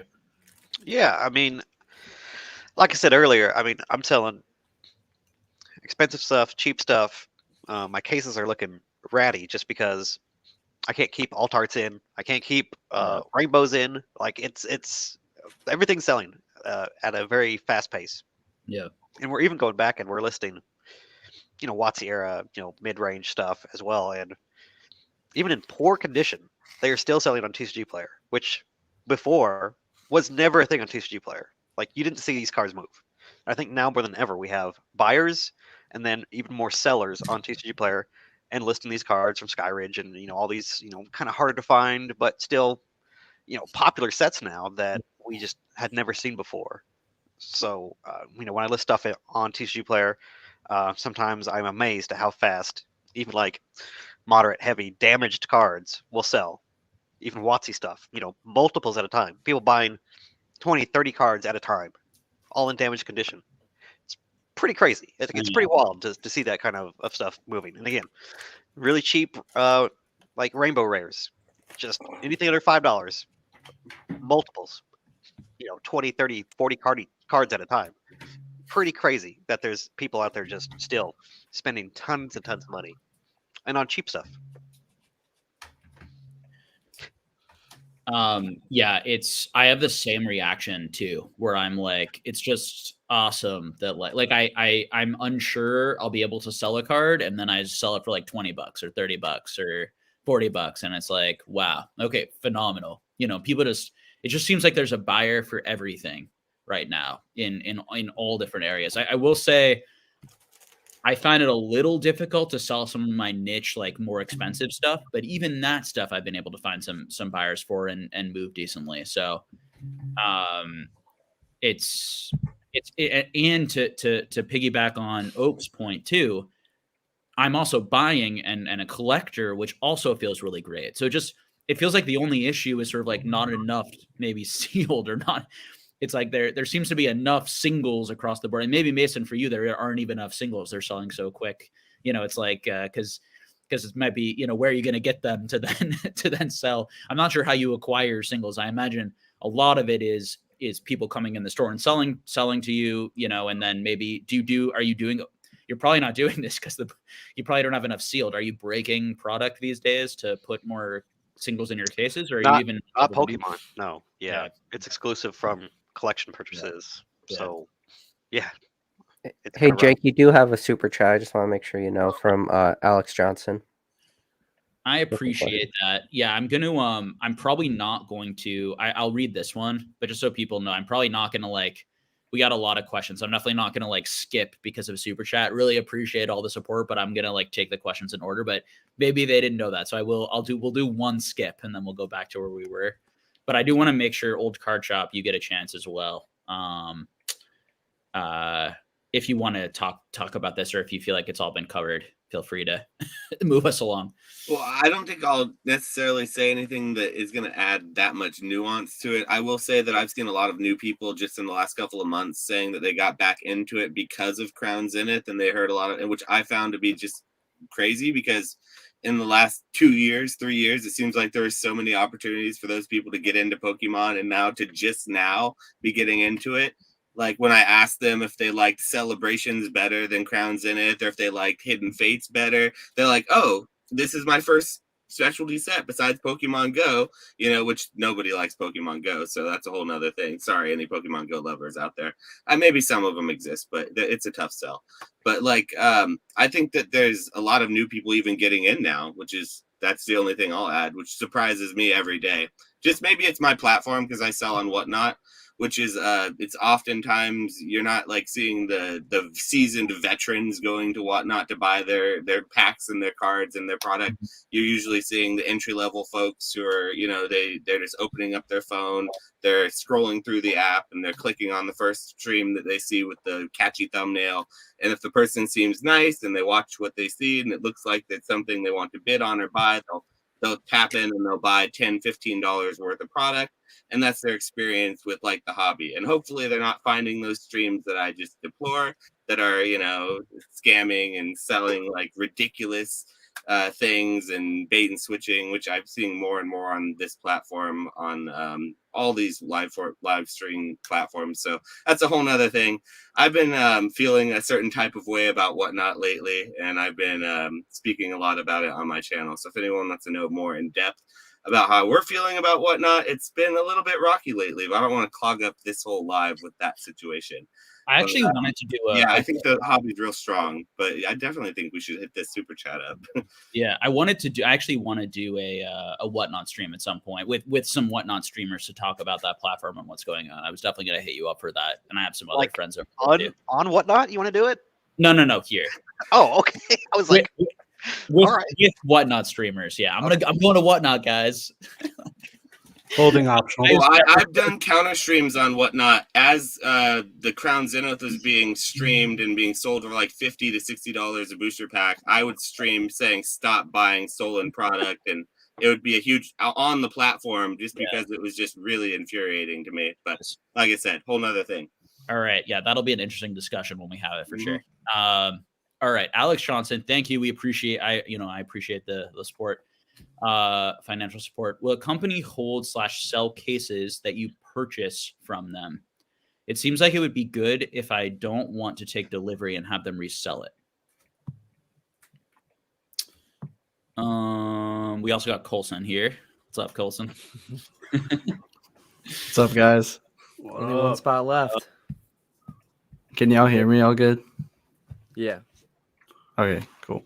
I'm not sure who you're asking, Alex. Does anyone understand, or is this being asked to? It almost sounds like Troll and Toad Evo functionally could do that. I can buy from Troll and Toad, have it put into my merchant account. It's almost like looking for a third-party logistics fulfillment service. Those things definitely exist, like not taking delivery of product, being able to sell it later. But that's a fairly, Troll and Toad Evo is closed as it stands. TCG Player Direct doesn't work that way. I don't know of any company that would do that for you.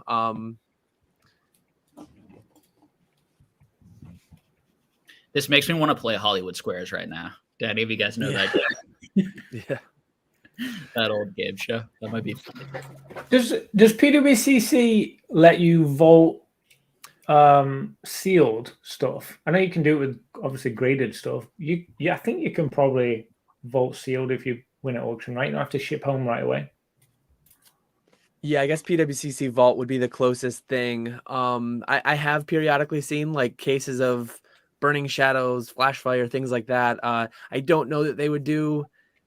I'm pretty sure you can't just send them 20 cases of Silver Tempest or something, but I'm not entirely sure. I guess, yeah, eBay Vault and PWCC Vault exist in that nature for graded cards at least, but it would be limited on sealed product. Interesting. Yes, I mean, Dan has talked quite a bit on his channel and other places about how great Troll and Toad Evo has been for him in terms of being like a warehouse. Too much even. For yeah, probably. I won't bring it up again. It's not as good. It's not as good as it was because the fees have gone up significantly. They've closed it down. It's terrible. Yeah. Let's see. Let's see here. I just want to make sure I didn't lose our place here. What's Oak's Discord? Can someone please tell him, please? Thanks. You want to shout that out right now to 180 people watching? Yeah. Or do you want to reach out directly after? It's up to you. Yeah, you can paste it. I mean, I think the reason, yeah, we can do it. I would love to help support your Discord. I just don't know if you want more people. You know, it's like one of these things that it's like. Yeah, I never knew. I don't know what the channel, right thing right? is to do. Yeah, okay, Mason linked it's it on the channel.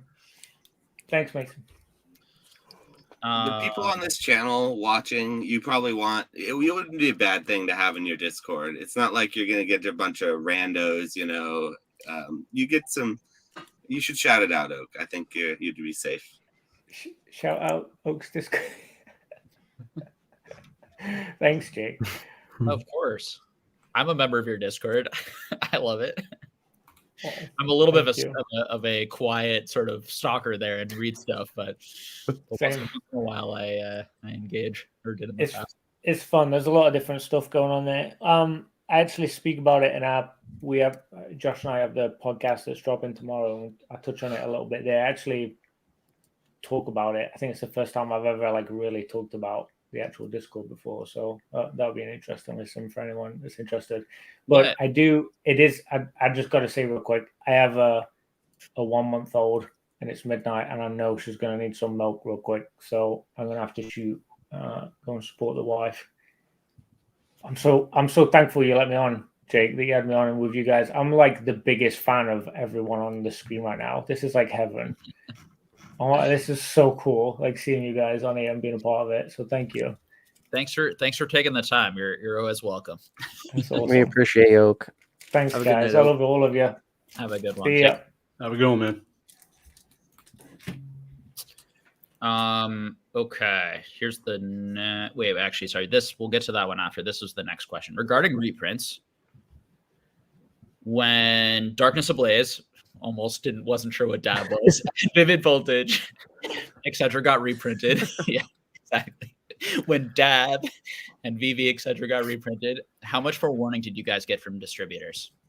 Anyone who wants to take this, who's Can I actually ask you, Mason, and you, Dan, your experience with this? Because I was just literally talking to my distributor about this recently, because my situation is a lot different than these two guys' situations. I use a smaller distributor who distributes to a larger company, Amazon, with some small game accounts as his like extra accounts, and I'm one of those extra accounts. But there aren't many of them, so I have a very like first-hand, like conversational basis relationship with my distributor. But he just took it over from another distributor who he bought it out from, so he's kind of new to the game. And so he was discussing with me about reprints because I was asking him about booster box reprints that he had heard about from Pokemon International coming down the line. And he did say that he had one at the end of February, beginning of March, sort of lined up, but he didn't know exactly what was coming, but he was expecting booster box reprints of some sort. So maybe this is just hearsay. Maybe he's like sort of new to the game and doesn't know how to interpret information. But I'm curious if you guys have heard any news from yours. And then therefore, to answer this question furthermore, I should say, when you do get reprint information, I remember when this said exactly that Darkness Ablaze, Vivid Voltage reprint happened to booster boxes. And same thing with the Evolving Skies. We kind of knew Evolving Skies was happening in this last Evolving Skies reprint, but we didn't know it was coming until it came like the week of. And it was sort of dropped off, it felt like. And then the same thing with the Darkness Ablaze and Vivid Voltage. It just sort of got dropped off really, really quickly. You would think of course, with pre-orders and distributors working years and months in advance, you would think they would tell you, but that's not always the reality. And that's what I found with my old distributor. And that's also sort of what I found. And so I'm just curious if you found the same thing or what your experience with it. And I'd love to add one question in this, because is it similar for all of your distributors, or the different distributors you guys work with? Do you guys only work with one distributor? Breaking down, do you see differences in distributors when answering a question like this? I'd be curious to if you can add any of that, context for people, because there are a few distributors that you guys use, right? Or is anyone just using one?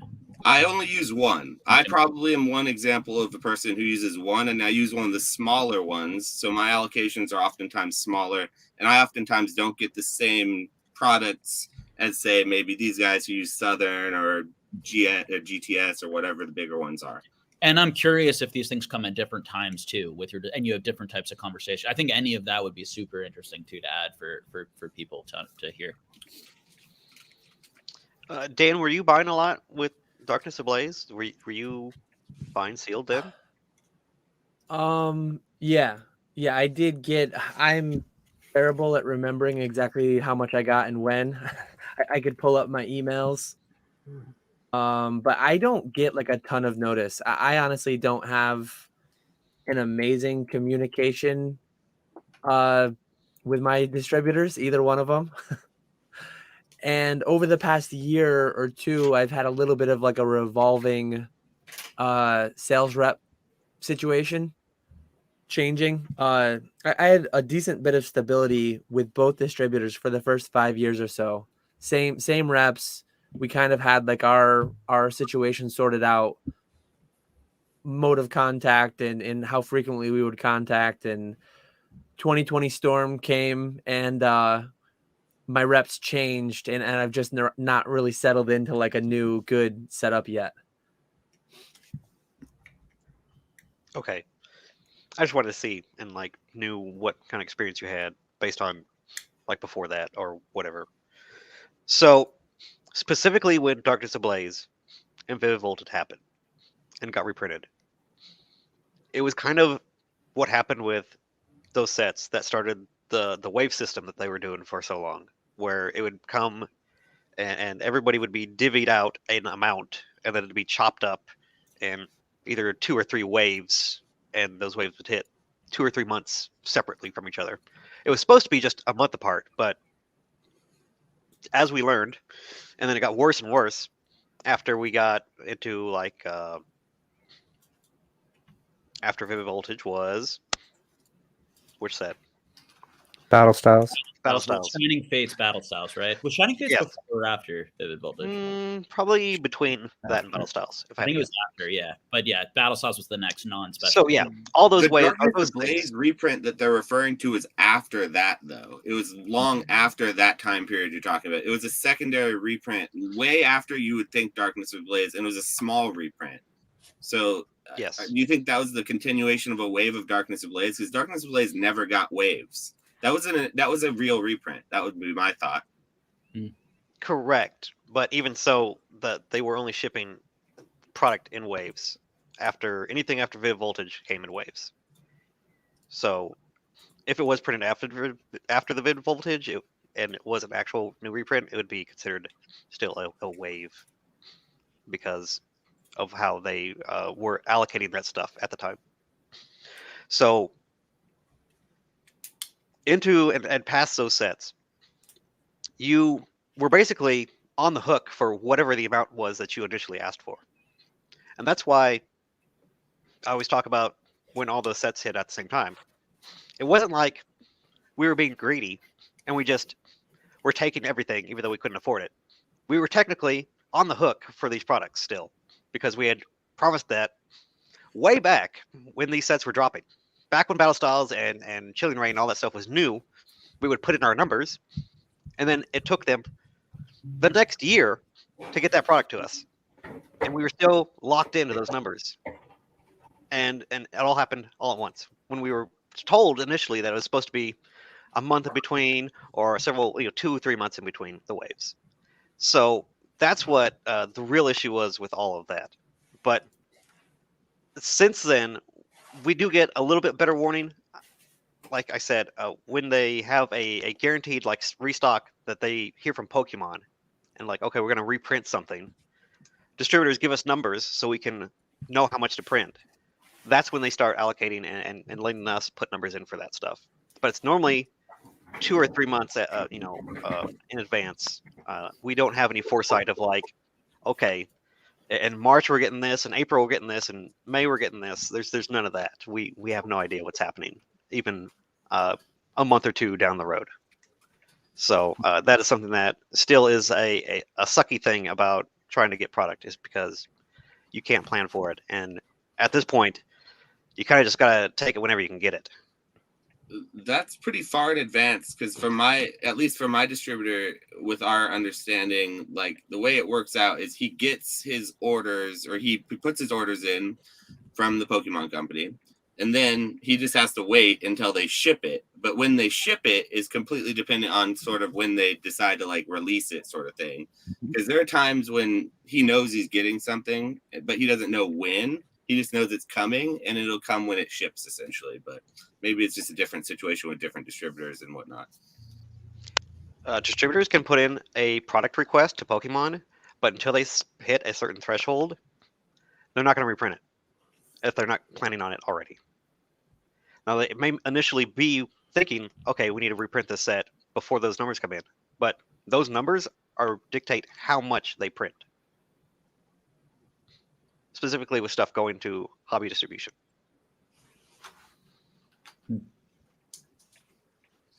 In regards to this coming reprint of booster boxes, is either is or isn't coming?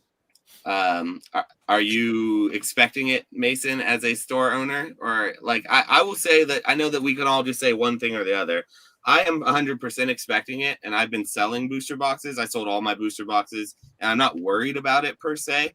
If it doesn't come, it doesn't come. No big deal. I'll buy into Scarlet and Violet and just move on to the next. But I heavily expect it to come. And I have been for a while. So I'm just curious, as obviously you said earlier, you don't have a lot of products, so you've been selling into it. Are you like holding some back, thinking that like you're not going to have more so that you can sell it later? Or are you selling everything? No, I have to sell everything. I have no choice. Holding things is not an option. Have you raised prices to try to slow down the selling? Yeah, absolutely. Yeah, with Crown Zenith in particular, we raised prices. Yeah, and even that, people were still grabbing 5, 6, 7 at a time. For a product that is just so scarce, and when the market is already starving to open something, doesn't matter what it is. Pricing really doesn't even matter at that point. The person that wants to pay the most for it is going to get the product. Oh, go ahead. Sorry, miss. No, that's all. Yeah, I don't know. I'm betting on it. I'm just, like I said, I'm betting on it, and I would be really surprised if Pokemon in the next few months was literally only printing Scarlet and Violet and literally only looking forward and not printing anything that's in heavy demand and need from the previous sets. And it's just, and from my experience and in regard to this question, what it was asking, I haven't seen a lot of forewarning for certain reprints. Some reprints we get lots of forewarning, like for the booster box reprint of Evolving Skies. We knew it was coming, but nobody knew how much was coming, which is why you saw nobody putting out really crazy pre-orders for it, and the prices didn't fluctuate as much on it because nobody knew until it hit. It was a very small reprint. And that's what we discovered when it actually did show up with the booster boxes, is it wasn't as large as what the market was hoping. And it's typically the case that, in my experience, you do with the large first wave and the other, like the first print of the set, you know what's coming because it's the set. But on these like real reprints where it just kind of hits the market randomly, sure, we might know it's coming, but we never know when, like to the date, nor do we know exactly how much or what it's going to do to affect the market.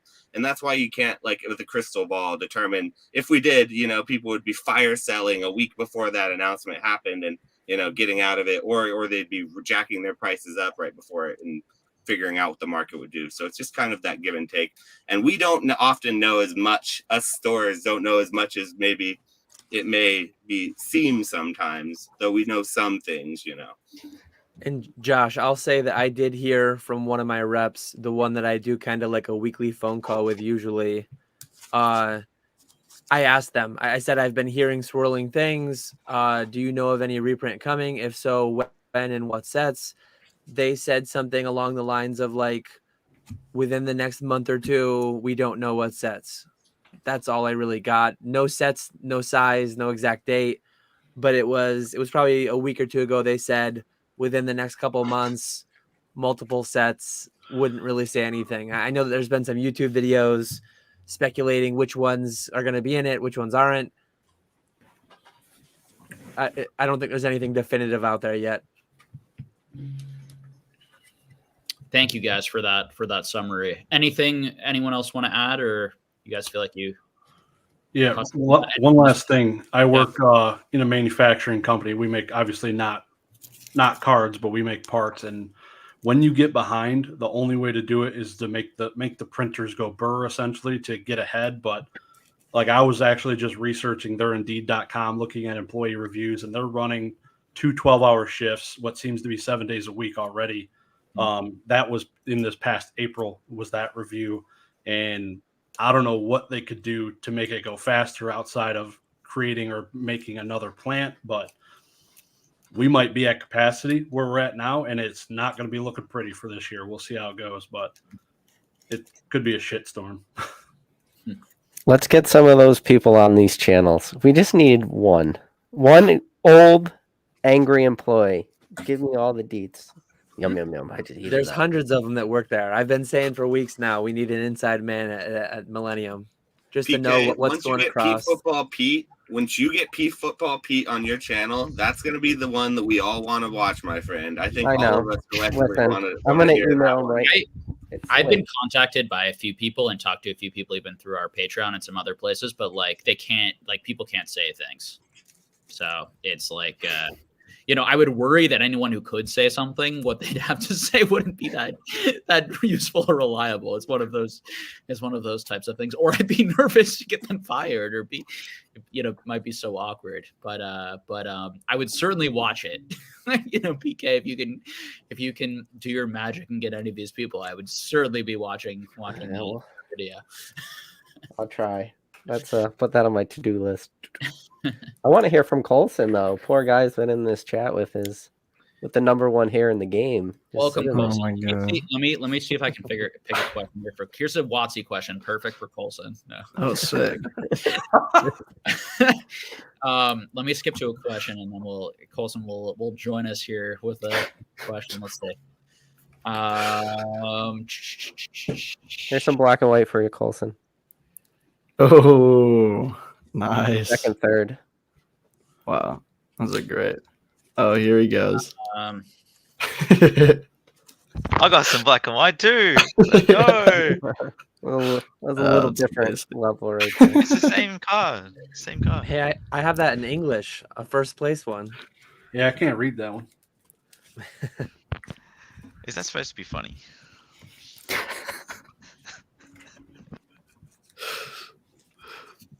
I'm kidding. A lot of good questions here. Let's see. I apologize if we're skipping yours. We're like 50 minutes behind in the chat. I am going to be moving through some of these, and I'm trying to find a Colson specific one. Ask questions for Colson in the chat right now. Oh man. All right, I'll ask Colson a question while I scroll through this stuff. So, who do you think are the artists that you're surprised don't get talked about?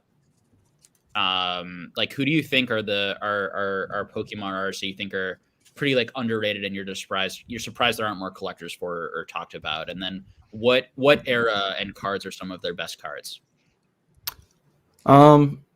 Well, this is going to be bias for me, obviously, but inherently, right?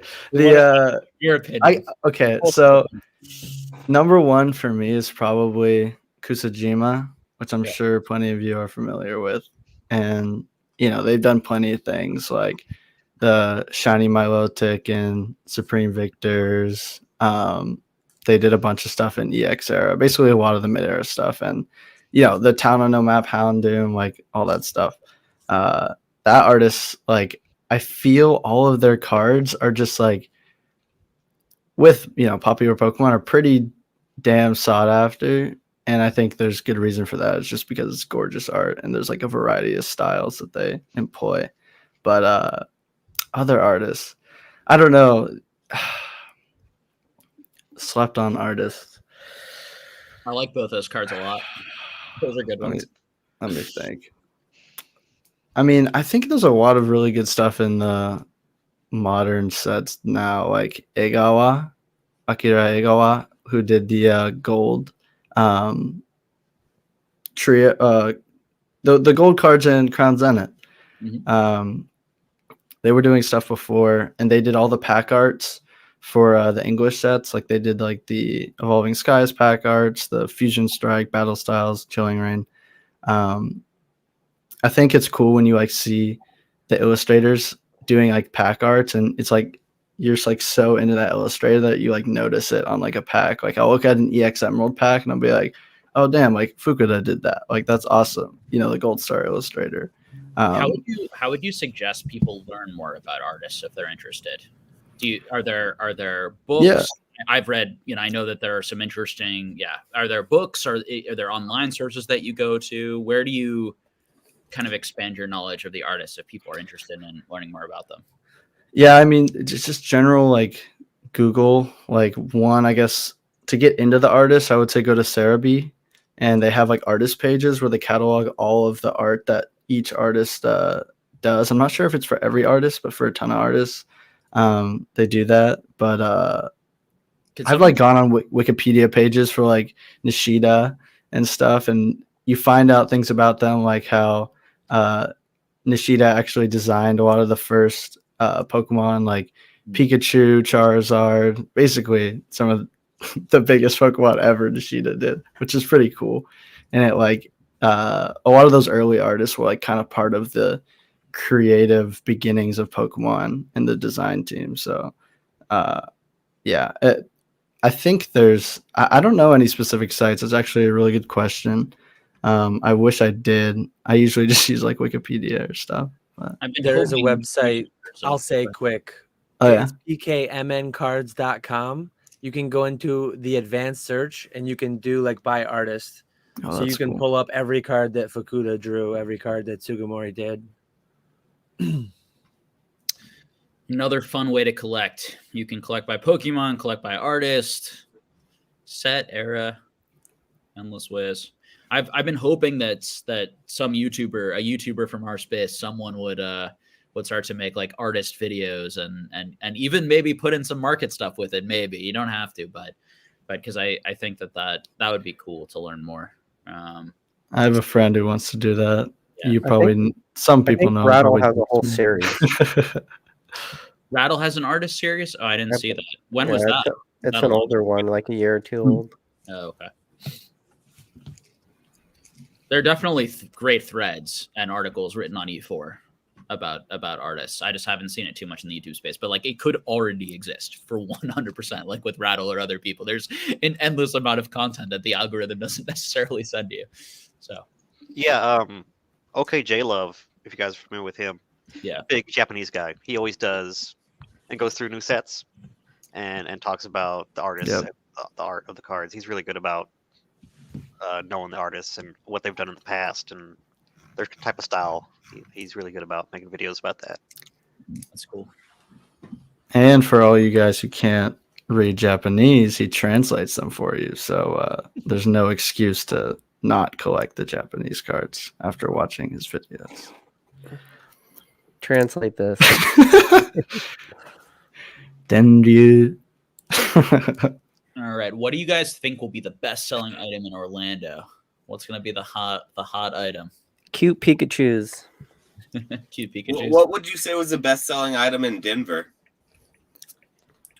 I would say the high value stuff that sells the best is still the Screams. I would say if I had to pick one thing, it would be the Scream cards.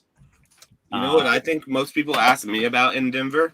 It was One Piece. That was what everyone was asking. I didn't even have it. I didn't have One Piece. Everyone was asking, hey, do you got One Piece? Really? That was the one thing everyone was asking about at Denver that I remember specifically. Maybe it's because I didn't have it and I felt like I was leaving something on the table, but maybe it was because you had the other, like, an interesting collection of things, so it seemed like you might have it. Because I was literally right next to you, and I never got asked a single time about One Piece the entire time. Not once. That's funny. Yeah, maybe kids saw me with the Magikarp hat on, and they're like, hey, that guy looks like he'd be a weeb. Let's ask him about, One Piece. And I'm like, I don't know, bro. I just have Pokemon and Harry Potter here. I'm an old man. I'm basically a Poke Boomer. So I mean, One Piece is definitely selling well and is popular. I'm not like super engaged in that market, but I know it's like doing super well. So I don't know if anyone wants to say anything about One Piece here. I see Steven nodding his head. Yeah, One Piece is nuts. When I first came out, I was like, I don't know much about the anime or the manga or whatever. I was like, oh, this might be good, and it's like crazy, like the Romance Dawn box, everything. I'm just like blown away. Just like the cards look good too. It very much so reminds me kind of a Weiss feel, but like more colorful, sort of. Like I haven't held any of the cards, but it's got that vibe to it. So I can go for about 30 more minutes. Do you guys want to keep doing questions like this? Do you guys want to just talk amongst ourselves? Do you guys want to change it up at all? We can keep doing questions. We could try to rapid fire some. I could just ask, and if like anyone feels like they have a pressing thing, they could say it. Otherwise, we'll just move to the next. What do you guys think? Any thoughts? We need like flashcards, like red and green for like yes and no. Like the chat asks a question, we all hold like a red and a green, and that's like yes and no energy cards. Yeah, maybe. I can do my lights. I think I'm probably going to do this again with a bunch of people again. I think it's fun, and that would be a fun thing to do. Like if we bring that next time, and I can tell people ask yes or no things, and everyone can quickly, flash something or a yes or no. It's not a bad idea. I love having like this much knowledge and experience on the screen at once. So how to most effectively get answers from everyone in the quickest time possible is a worthwhile goal. Let's see what we got here. Real quick for Orlando, I know as Art Hunter is going to be sad I mention it, but I think the Weiss Schwartz Pixar set, which is going to be heavily related to Orlando people down there, could pop off pretty good. Interesting. Yeah, I'll be interested to see. There's definitely a decent amount of Weiss in Denver. I'm not sure people sold that much. I know people sold some, like the people like Rock and some other people who brought. I know that they. Yeah. I think it's one of these things that like there's enough of that there, and there's enough of interest that it's decent, but it's not Pokemon is what I would say from what I saw. But Pokemon is like by far and away what everyone is looking for. But like I sold an entire booster box of Harry Potter. I sold a bunch of Yu-Gi-Oh. I sold a bunch of DBZ. But the average person who was coming up was definitely looking for Pokemon for sure. Outside of that, did not Marvel. I don't think so. I don't think really sold at all. I don't think Swamp sold any Marvel from what I know. And I brought a couple of Star Wars cards that people did offer on. I actually didn't like bring them to sell. I just brought them to show. So there was but it was like 2 people out of 1,000 people I talked to or something. There were 2 people who came up for that. It seems like those like Marvel and Star Wars are still more at the sports card show and the sports card people bringing that then crossing over, which is interesting. It's sort of like this TCG thing versus like, I don't know. It kind of interesting because those aren't TCGs, unlike Weiss, which is a TCG, or Yu-Gi-Oh, or One Piece or some of these other things. Be interesting to continue to watch sort of how that develops over time. I did have some people who came up and knew what the Superman cards and Batman cards and the other things. One guy came up and bought a couple, and he like knew what they were. But again, Pokemon. If you're really looking to sell and maximize your space, that's what I would focus on. Although Josh and I did become the Harry Potter corner and did quite well with that. I'm going to bring more Harry Potter to the next one. I'm going to be bringing Harry Potter and alternative TCGs to pretty much every Collecticon. But speaking of live events, I wanted to ask you, Jake, if you already talked about this in the beginning of the stream, sorry to circle back around to it, but how did your card party event go? Or not card party, your in-person like card trade night event. Sorry. The Pat Flynn thing is called Card Party, and people are talking about it in chat. But it made me think about how yours went, because I saw a really cool video posted by Old School, and it was a really well done, like minute kind of short, and it looked really nice. Like you had a few vendors, a bunch of people turn out, and it kind of inspired me. So I wanted to hear like how that turned out, maybe some thoughts about it, and I was thinking maybe like on the West Coast, I could probably try to set something similar up on like in California and do something at a local game store, which would be kind of fun. So I don't know. Did you already touch on that, or if not? I would love to create a list and partner with a lot of people and creators, just individuals across the country who want to do these types of things. And we can kind of share knowledge on how to build them.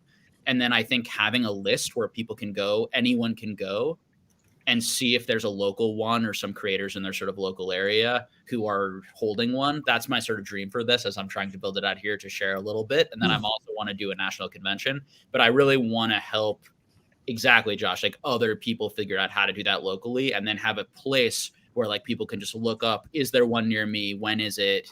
You know, because, and ways to do it like really free and inexpensive. Like ours is completely free. We charge nothing to vend, nothing to come.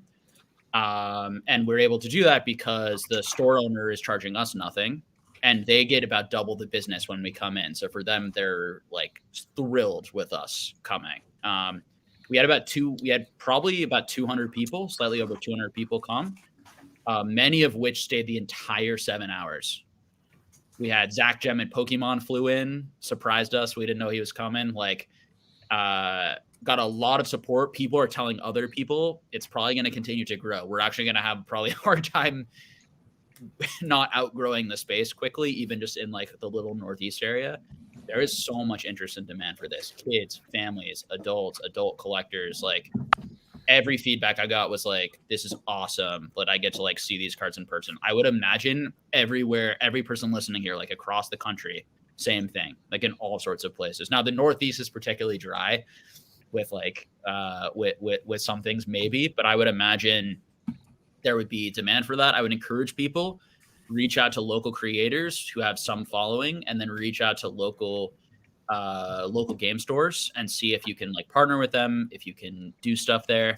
Trade night may be easier than like a selling and trade night because of like legal things with like allowing to sell and resellers license. That I'm not going to make statements on whether or not you can do that sort of stuff. You have to figure that out, and you know, every state's different. I'm not, you know, as Dan would say, you know, we're not check backstage. Check backstage. Gonna flash the not financial advice across the bottom here. Hey guys, what's up? What's up, Thrifty? The real MVP. Yo. What's good? Yeah. So, yeah, we got about twice as many people as the first one, and word of mouth is sort of spreading. And I would say that like a lot of people, like they just heard about it and then came from other people who went. So it's awesome.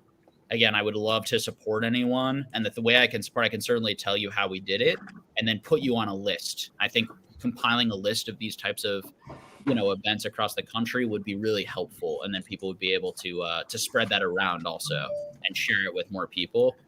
Yeah, that's what I would say. So that's a big goal of mine, is figuring out like free, affordable ways for people to like engage and hang out and buy and sell and trade and doing those types of smaller local events is a great thing. I hope we are able to put on our larger convention. We will eventually, for sure. I hope we can put it on this year, but we will at least do 4 of these East Coast things and try to grow them. And I would say like smashing success, encourage people to do it wherever you are. And I would encourage people to start, and I guess since Mason's in here, who owns a couple LGSs, start with your local community. Talk to your local LGS if they do stuff like that, if they're open to that. Something on a small scale might be going on around you already. Mason, is that any kind of a thing you've done? Obviously, you have nights where Pokemon is played, Magic is played, this and that. Do you ever have like trade nights of sorts like that, or have you had people approach you looking for that? Yeah, that's it's part of the total package that Pokemon wants you to be doing. They want you to do, if there's a crowd for it, they want you to do video games, and video game tournaments if you can, TCG, and then offering trade events and being able to do that in a environment that there's knowledgeable people and some sort of oversight, so kids aren't just trading fake cards with and ripping people off or whatever. But it's part of the package that Pokemon wants us to do. So it's definitely a part and stuff that is welcome for sure. I don't know, actually selling is for cash might be a problem for a lot of people, but definitely at least a trade night would be something that would be probably cool to do. We gotta host a massive Pokemon party at your store, Mason, at some point, right? I mean, I'm fine with that. Don't do that. Yeah, I definitely. that'd be really cool. That would be awesome. $50 entry. Oh, jeez. $75 financial advice to come and make. But yeah, how many people do you think your store could hold, Miss? I mean, I've had up to 200 in there. What's your fire placard say? There's going to be a lot less than that. Definitely less than that. But we don't talk about that number. Look, people come and go. You lose head count sometimes. But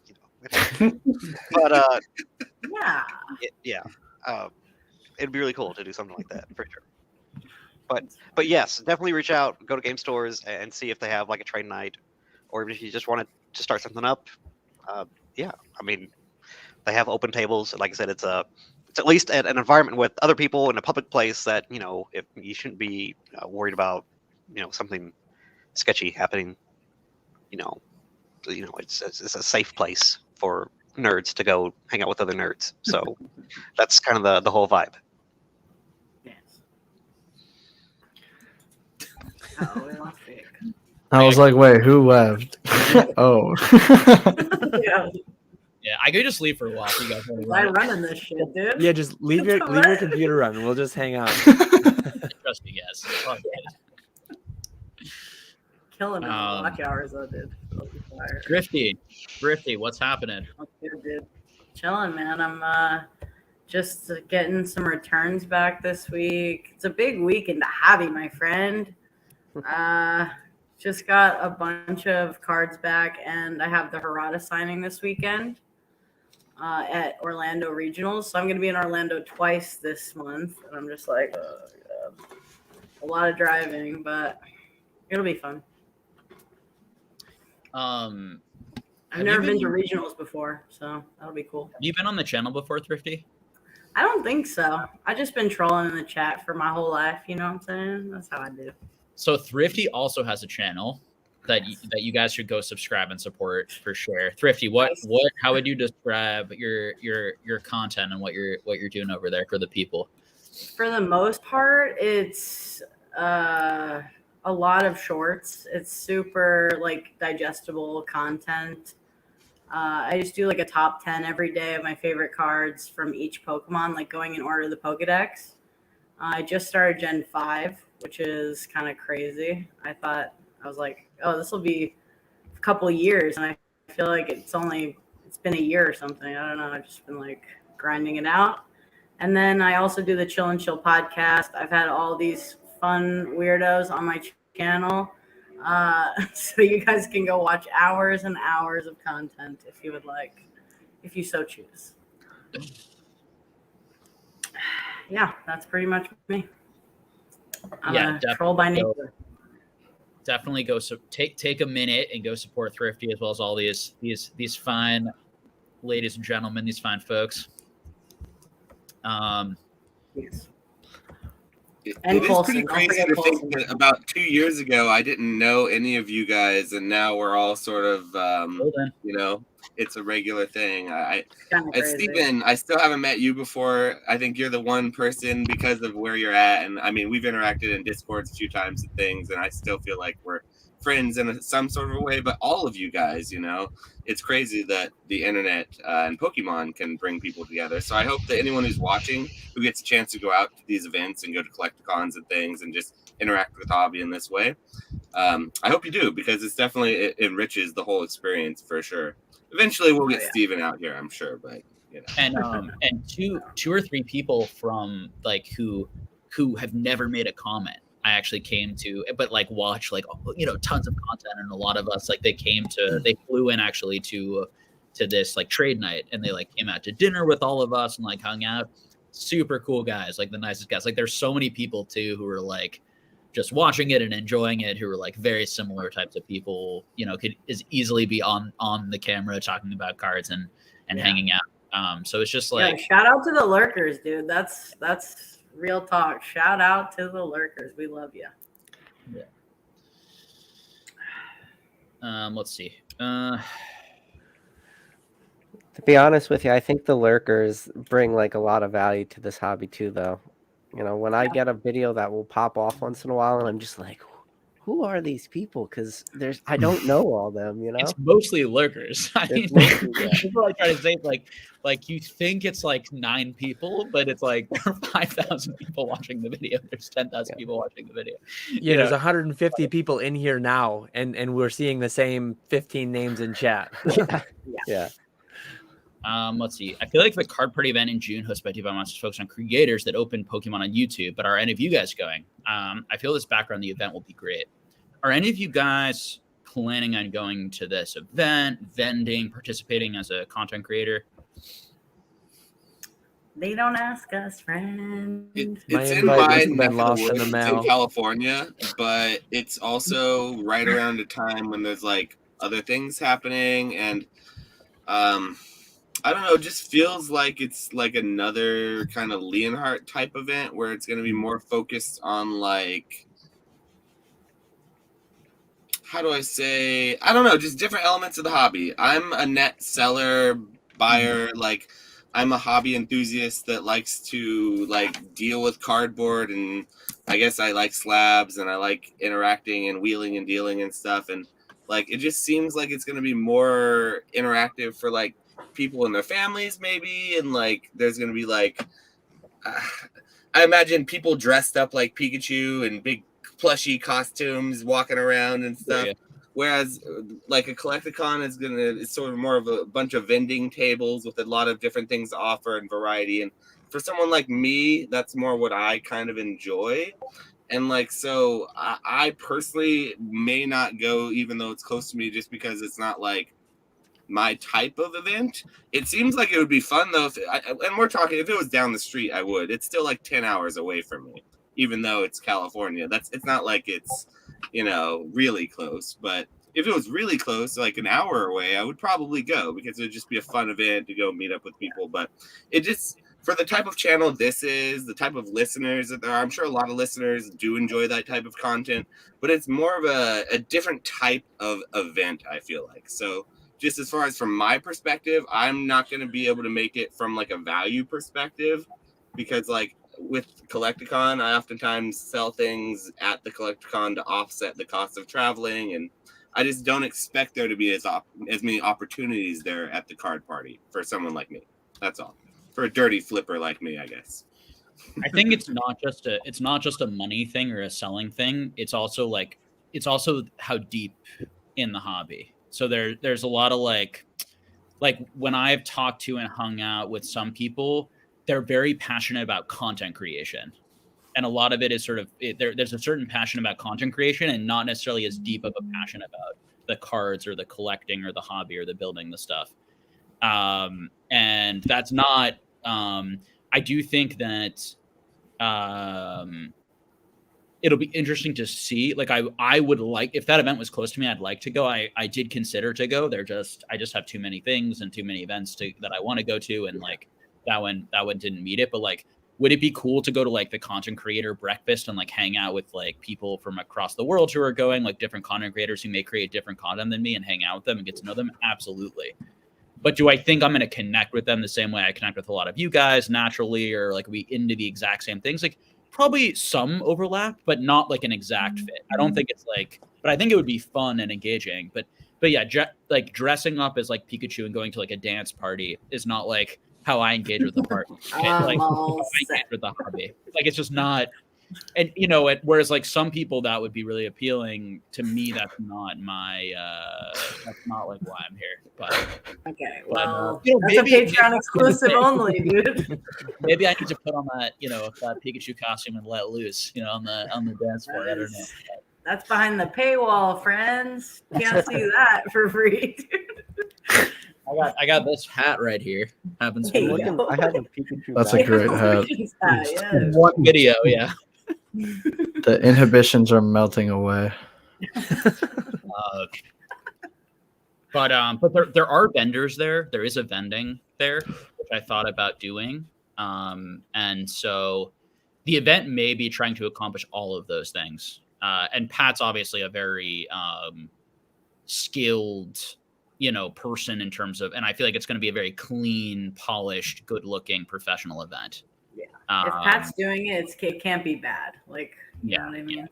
I think it's going to be probably quite professional, and he does, and he's like he's been involved and done a lot of events. I think, you know, for like the entrepreneurial space. So I'm sure it's going to be quite impressive. I think, I would imagine, and so I'm definitely going to watch videos of it, and you know,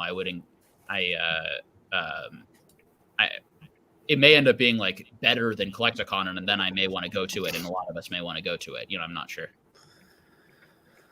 Anyone else have thoughts on it, or planning on going, or I've seen? Not this one. Didn't they just have one in Hawaii or something recently too? I saw something. I'm not sure. It was Island Grown. There was some box break. Yeah, Pat Flynn went to. I saw that. You asked a question a long time ago about a dream event. I'm guessing I'm going to make up your question because I have no idea where that is. Of things. What was and maybe it's on this topic. What's your dream event? What's your dream in-person event? If you could create one. This is actually a great question because I'm trying to create basically people's here dream event. So what, you know, what are the things you would like for it to have? I think so. One thing I've always wanted is just obviously like the event, the trading card, but like for the social interactions, I always want to just get like you know, you could pay in to get like a big banquet hall and get it just catered with a bunch of different trays. It doesn't have to be anything special. It could just be like, you know, your ziti's and salads and chicken parm or whatever. And then a bunch of just, you know, like circular tables with 8-12 chairs. Nobody has assigned seating, and you can just walk around to each table, eat your food. Maybe if you want to do an open bar, if you're going to charge like per ticket, you know, to make it an open bar, and then just have like you would need to be able to pay a lot of money for PK's So imagine a wedding, but not being dressed up and just getting wrecked with a bunch of your friends. Getting super lit with everybody here. Yeah. That is my dream event. And then if people want to bring cards and stuff, like, so be it. Food, drinks, good company. If you can't have fun with those three things, then we probably can't be friends. Swami's house needs a good. Yeah, I was gonna say. So basically, Swami's house is what you're talking about. Swami's house. Watch my Shadow Realm. On Worlds, there aren't more vendors. I kind of like that lighting. This is so creepy. Has anyone ever been to like a Worlds event dark mode before? That's my dark mode. No, I'm going to my first regional, so I'm excited. I've been to Worlds twice. So, is there a lot of vendors? Is it a large Collecticon type vending type experience, or is it more just like a couple of tables? Because for like Magic the Gathering events, it's not very many tables where they're selling cards. It's just like a big convention with a bunch of fold-out tables, and then a bunch of people playing with like one or two vendors who are like sponsoring the event. No, you're not allowed to sell at Worlds. I didn't go to London, but I went to 2 pre-boom, so it was like a different world. But there was a big section for like trade area, and if you did any sales, you just had to do it with like PayPal on your phone. You had to like palm the cash. If they saw you transacting with cash openly, they would like kick you out. Okay, so the reason I say that is because my ideal event would be a combination of Collecticon and then some competitive event that involved competitive cards and competitive video games and Pokemon Go PvP, and trade night all in one. Because, like, as of my knowledge, it doesn't exist. They always separate those things, and I would love to see it all together because like I like all of that stuff. And so it would be really cool if it was, and then I think it would bring the whole hobby together. But maybe the reason they don't do it is because it's just too many people, too much going on at once, and there's already so much going on. But for me, that's the perfect event, is like a Collecticon with a tournament with like the video games, also the cards, also the selling element, all in one, but without the whole music element, because get that out of there. Yeah. Yeah, I Anything really like without Collecticon. Jason Page. I like Not a Collecticon in fan? its current form. Just take away the concert. Yeah, no concert. Yin Yang Twins gonna be fire though. Go on. Yeah, Dan I doesn't want, know any Yin Yang Twins songs. So I want to do a Collecticon without the music, but I do want to add more. I do want to add like PokeTuber content, opening stuff, like live openings. I think a live auction could be really cool. Ooh. Hard thing to do. Orlando Orlando last year had that big box break. I mean, they ripped a beta Magic box. They ripped base set first edition, Legend of Blue Eyes first edition. That was a lot of fun. I think Collecticon without the concert, do some big premiere box break. If you want to like have like an auction floor, do it live there, that would be cool. I wouldn't want to be a seller in that scenario, but I don't know who's going to offer up their boxes for that. They do have like panel discussions though. They have signings at Collecticons. I think Collecticon is honestly doing a great job. Shout out to the Green Shiz for his comment that they'll be gone in 2.5 years. Collecticon it offers a lot, honestly, and the only thing that I would want more would be some sort of a tournament or some sort of a play, like where it focuses. And honestly, MetaZoo is kind of offering that at Collecticons. Like they do tournaments every single Collecticon. So if Pokemon's not doing it, someone's doing it, I guess. So. And what's that other one? There was a couple. Some of the other Kickstarter TCGs were there. I can't think of the one. Swolepoke. Cryptic. So Cryptic. Why, to Green Shiz, Yeah. so Josh, but why do you think Collecticon won't be? I've heard this take. Why? But I haven't heard the reasoning. Why? It was just clickbait. It was He a troll admitted. comment. Yeah, it was. Yeah, but there was a chance. The only reason it was just because all these other TCG cons, like there's TCG Con, Anime Con, Gen Cons, they're all coming, just rising up. But yeah, I was curious if you thought it was because other things were gonna outcompete it and be better than it, or if it was because you thought like conventions were just not going to be sustainable or something. No, like yeah, I do think it's honestly in a really good niche right now. They need better food, or just tell the freaking food trucks to show up outside, and they'll be there for 1,000+ people. But something needs to happen. $7 hot dog right there. I don't need it. I'm all set on that. Look at that. All right, guys. Okay. All right. Everyone get I your card need out. the playmat. I need the playmat more than I need a $7 hot dog. I'll tell you that shit right now. You know what? This is on my bingo card. Here we go. Everyone go right now to Cardinal Gaming website and all buy things. Yeah. Where's the bingo card? He's literally got one. Yay. I've been doing this all night. Right? You just don't notice. You need to sell those, Mason. They're on the website very soon. Go get your Pokenomics Your live chat bingo PDF. card. This little PDF. Dan, Jake, I will split the profits 50%. All right, so who's making merch? I want some Thrifty merch, some Colson merch, some PK Degree Shiz, the old cards. From everyone, who's the next to drop some merch that I can buy? Who has? I'm gonna make a shirt that says PK likes modern. That's a good one. Channel do you have to be to start doing merch? Like, where do you start doing merch? That's what That's I the want to know. echelon. My mom wouldn't even buy my merch, dude. This is dark. You're monetized. It's all. Dude, I would definitely be rocking a full Thrifty merch getup if you make that for collection. Like I would a wear onesie. every single one of your merches. If every single one of you had one, I would wear it. Yes. I want a Thrifty onesie. I'm wearing the Thrifty. Okay, be careful what you wish for, bro. Seriously. I'm going to the Pokemon dance party in my Thrifty onesie, and I'm dead. I'm dancing in it. Oh God, that's who we do. No, I have a real question for you guys that you guys are some legends. You may be a little bit more knowledgeable about this than me, but it really opened my eyes. I was watching Zach, shout out if you're in the chat, Jim Mint Pokemon watching later. I was watching one of his returns where he actually submitted a bunch of energy cards, basic energy Japanese cards in his submission, his PSA submission. And it got me thinking, like, at what level in the hobby do you have to get to start submitting energy cards? And then it got me thinking furthermore, like, I've done it. What profit level are you looking for on a card when you're sending it to PSA? What's the lowest profit level you'll take? Is it $10? Is it $5? $1. Is it literally if you'll make $1 on a card you wouldn't have made a 50 cent on cents. after grading fees, you're okay with it? Where's that level? That blue one has Lugia on it. That's what Lugia is. Show him the Lugia. It's fire, dude. What the fuck? Listen, those those energies are different. those energies are totally different. We're talking The like hollow basic energies? Japanese Oh, energy okay. cards here.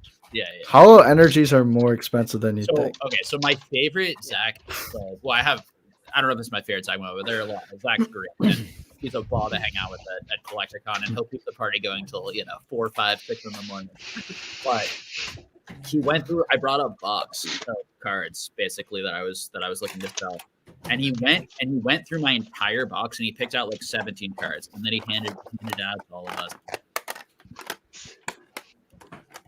You're a fiend, bro. Okay. And sorry, I broke up my girlfriend. Uh-oh. Our time is limited, boys Uh-oh. and girls. Sorry. Uh-oh. Anyway, Goodbye, everyone.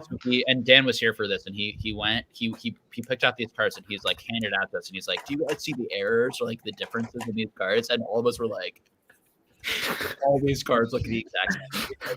I don't White, care. yellow, like the most. He is so deep into like, and he's like, yeah, I'll give you like 16, but like these are all like this type of like error thing that nobody talks about. This color yellow, and like this is how much I see this color yellow, and it's just like, yeah, Zach is on his own sort of level of like the variations that he's going after and trying to complete. When he finds a variation, the price goes up, right? Josh, can you see that? Which Josh? Old card shop. Your energy shrine, your graded energy shrine you have there. Is that That's the a first thing that's you a take graded up the frame of fire? 8.5 energies. That's a when you get to graveyard, that dude. full, That sounds Grail, right. bro. Grail. So That's I a frame costs more than the That's a cards. tomb. I probably do have to wind this down. It's also my girlfriend's birthday right now. It is past. Oh my goodness. Like, Happy birthday! Dude. No, Jake. Almost birthday. No. Let's Not go. like Happy birthday, this. Jake. I didn't go say happy birthday to my girlfriend and be with her. Jeez. But really appreciate you guys all coming on the stream tonight. Really appreciate everyone in the chat. We did, for those who, we did celebrate her. We did a whole birthday day on Sunday to celebrate her and everything. So I'm not a complete. You're not a monster. Yes. I'm not a monster. I'm not a Pokemon monster. Don't Pokemon monster. Yeah, really appreciate all of you guys like taking the time. You guys are like some of my very favorite people in the hobby. There are a number of other people who like I didn't invite and didn't come on. I love you guys too. Do not take offense if like I want to do these No, occasionally. you should be offended. You should be offended if you didn't get the invite. Damn. And like bring on people. Yeah, thanks everyone in the chat for just like hanging out. We had like at times like 180 to 200 people in this, just hanging out with these people, and that's just like a credit to all of you guys here. How'd you do, Mason, on the bingo card? What are we? We didn't what get are we there. working with? We didn't touch No. Moonbrown once. You know? We didn't talk about Moonbrown. That's it. Not once. come on. I give up. It just I'm out of the did. You hobby. just That's did. crazy. That's a record. That's New a Official record. retirement. And Dan is going to start a stream right now and bring all of you guys over there, right? Okay, cool. Not me. Someone And he's going to should. start opening products. He's all set. There's enough channels here that someone should, but tell the I'm gonna be girlfriend live happy tomorrow. birthday. So I'll be live tomorrow where with is this? Where is Basic and where is this 24-hour stream that's supposed to be? 100%. already happened? You know, Great I've heard question. tell this, but I don't. Playing I don't MetaZoo. know. his streams are weak. They're very short. And Wow. he really like Wow, I don't you're know, really yeah, good. you know, but Rude. Very He's infrequent. gonna be pissed when he listens to this, boy. I went on his channel once and he told me he was gonna do it for 24 hours fight, you know, if I was willing to come. He didn't, so you know, whatever. Yeah, has Basic been streaming? I haven't seen one of them. Ponga says he hasn't streamed in forever. He said he's been busy doing MetaZoo tournaments. Yeah. Uh, The zoo keeps him nice and busy, so we'll see him. Yeah, I literally anyway. tried to hang out with him every time I see him in person, and he abandons me for MetaZoo. So I would assume he's doing MetaZoo. Yeah. Yeah, I thought I was gonna hang out with him in Denver, and I saw him like for 30 minutes, maybe. 5 minutes. Yeah. Anyway, thank you all for hanging. Go to all of these guys' streams. I'm not gonna be putting all of your streams in the title until later, so go find them, go look them up, and support all these great people. You can support Dan and I as well by subscribing to our channels and, you know, supporting us on our Patreon together and eBay affiliate link down below, all that good stuff. And otherwise, just thank you again, everyone, for taking the time. And I'll see a lot of you guys. We're almost in February. We're almost 4 weeks, just under 4 weeks. 1 month. A lot of you guys. I'm going to get on that flying metal death trap again for all of you folks, just to see you guys in Orlando. That's how much I love you. I'm getting on the plane again. We're Okay? proud of you, bro. We're I so proud only of do you. it for you guys. And Steven, you got to come to the States sometime and let us all know. I think Max is coming from overseas. People who know Max for Collecticon, so we got some overseas people coming. Oh, is he really? Yeah. Mofo. Oh, okay. Which one? Anyway, have a good night. Trainer Max. Oh, okay. I was gonna say you didn't tell me that, but all right, if we're going.